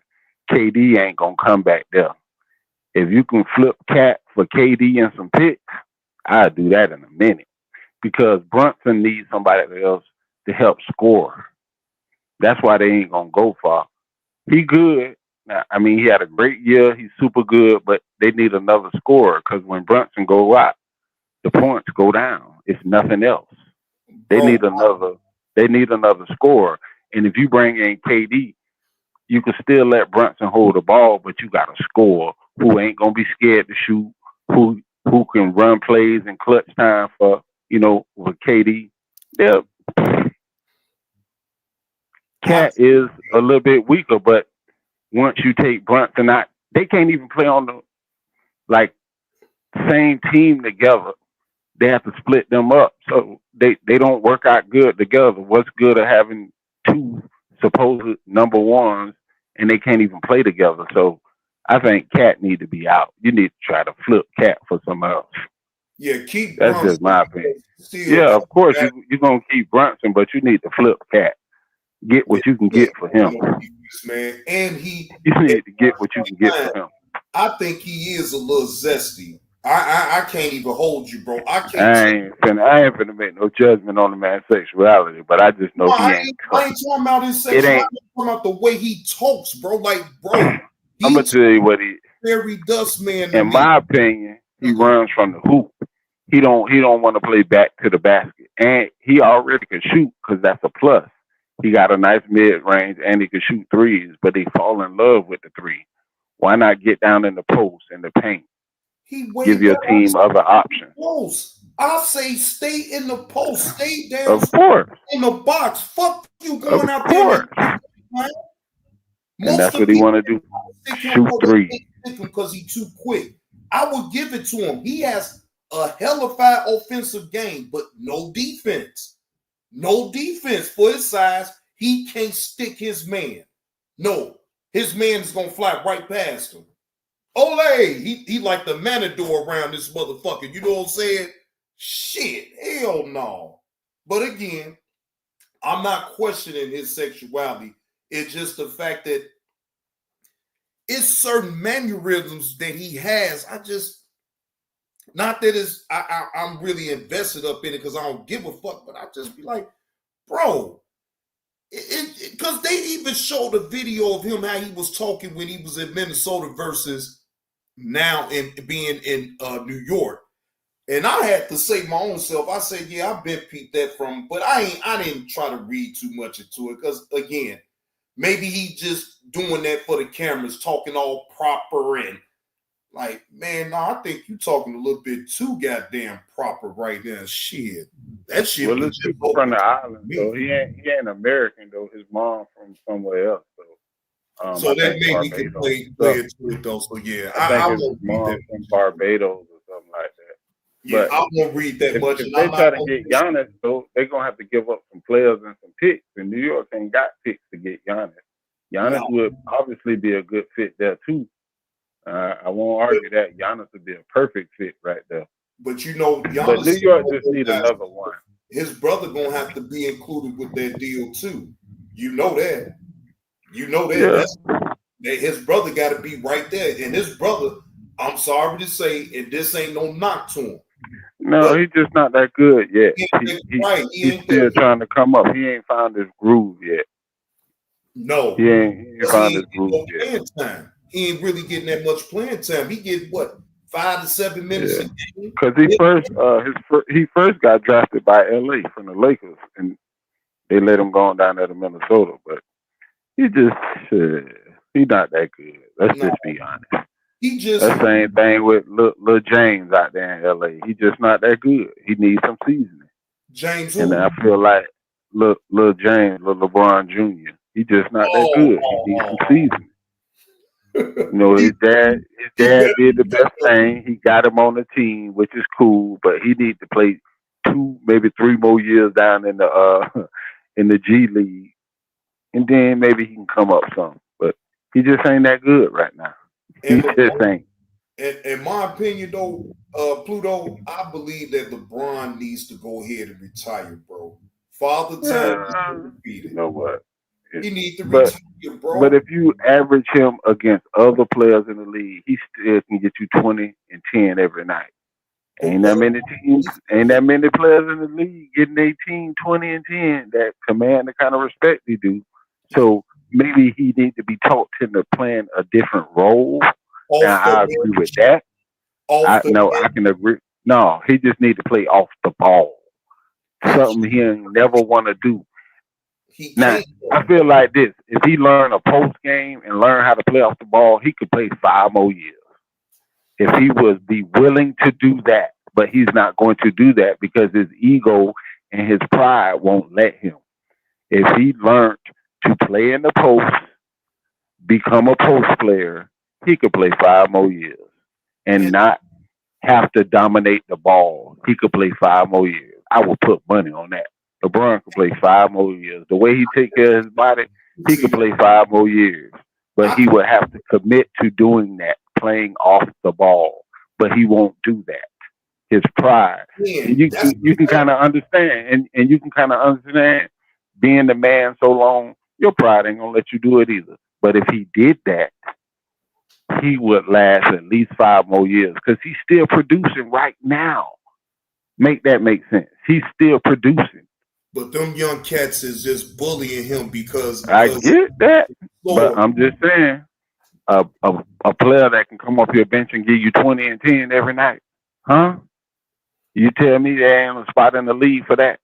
No, it's always gonna be a spot in the league, especially if the name is LeBron James. But so I get but a prideful athlete who has always been on top his whole life, you know, that'll be a blow to your pride. And I understand that. And you can understand that too.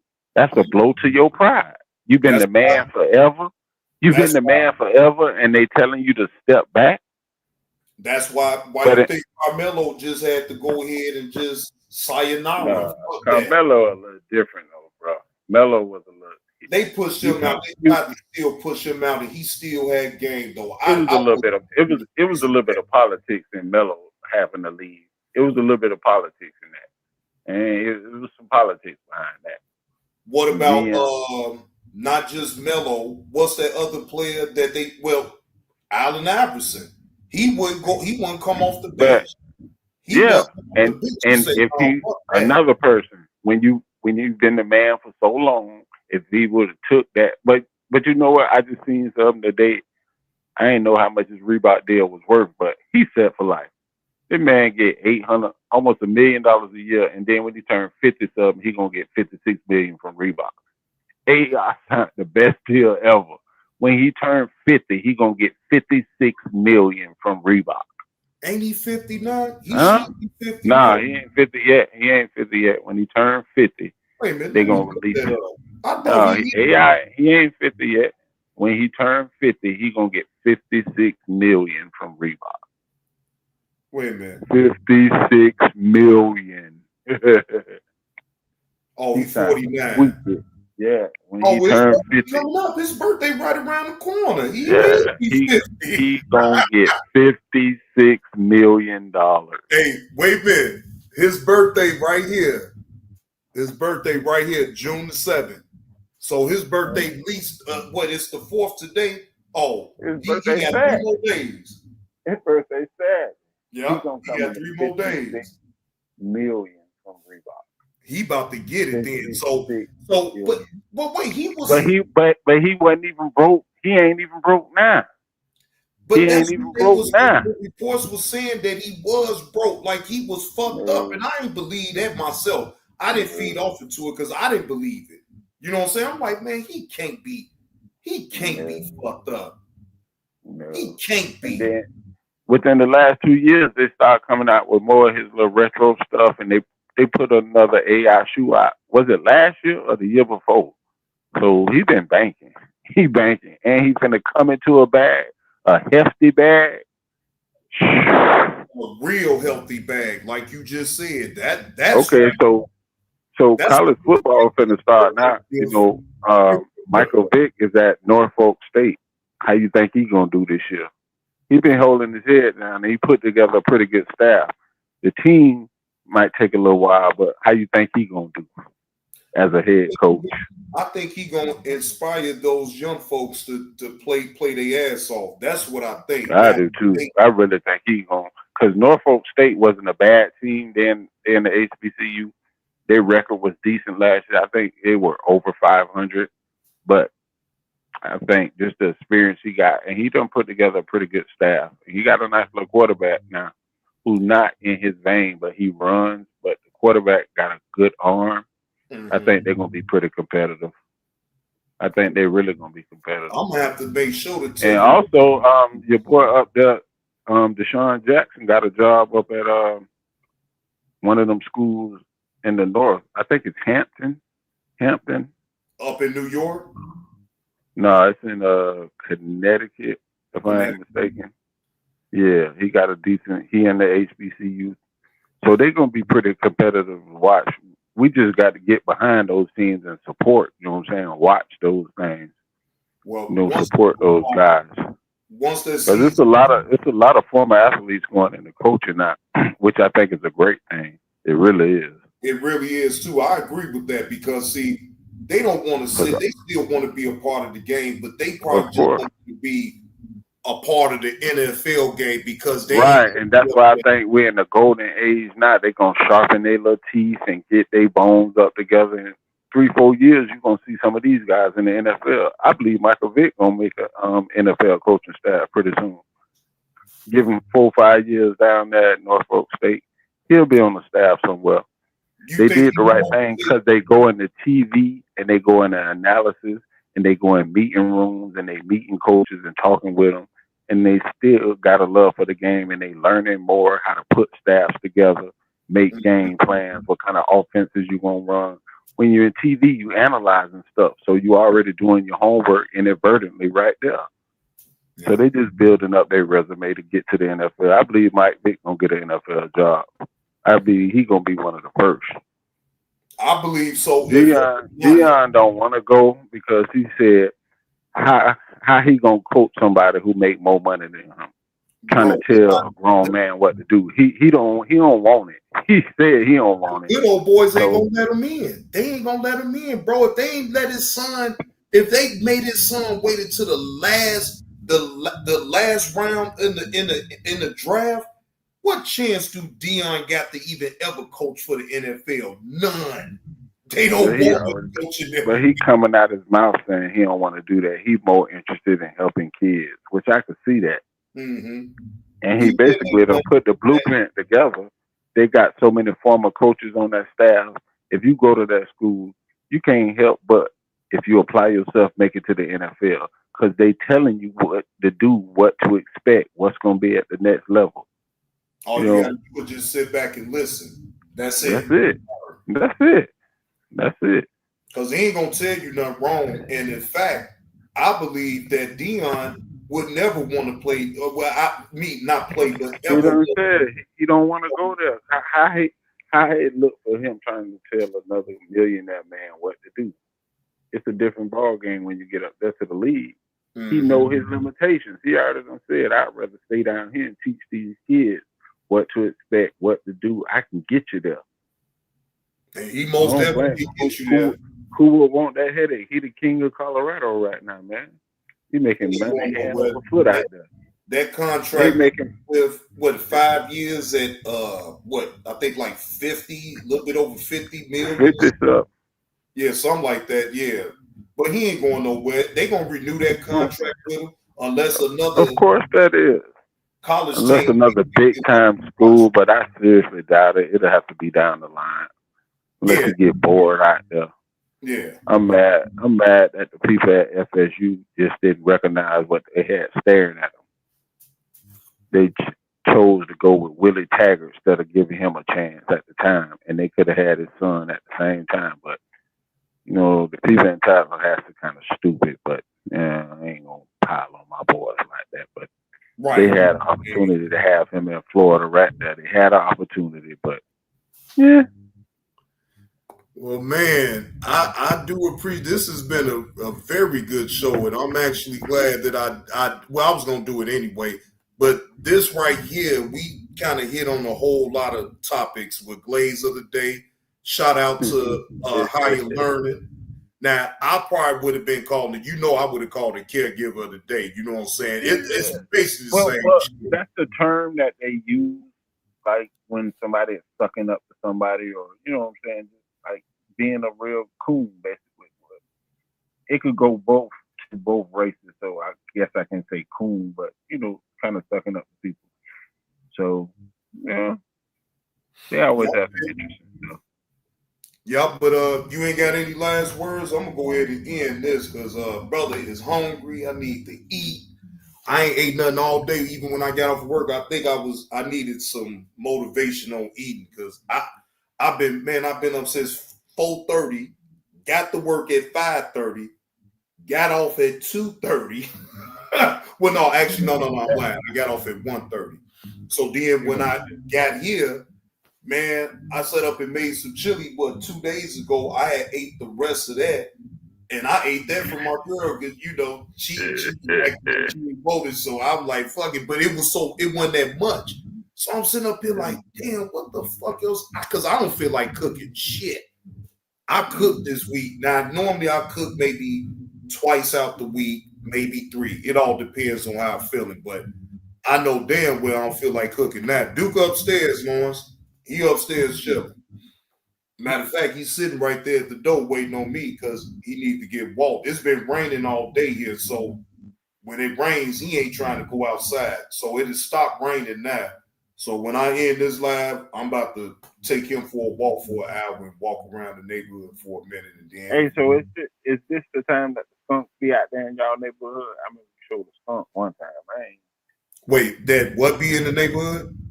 The skunks, or what them is? Oh hell yeah, they out. So y'all actually have skunks walking down the street? Yeah, they literally be like cats. I ain't never seen no shit like that. Bro, just know if you in the backyard at night, get a flashlight. That's all I'm gonna tell you. You better get a flashlight so you can see, because the only thing that you can see on that is that white strip on the back, right? Oh, wow. You can't see it if you watch it from the side. So I get the light and I be seeing them. I just throw rocks like a cat, huh? Yeah, just like a cat, bro. Where do they live at? Huh?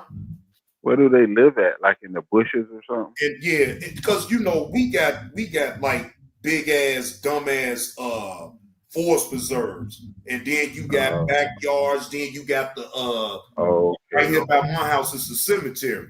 So most times they gonna migrate over there. You know what I'm saying? Trust me, they don't like being in the open like that.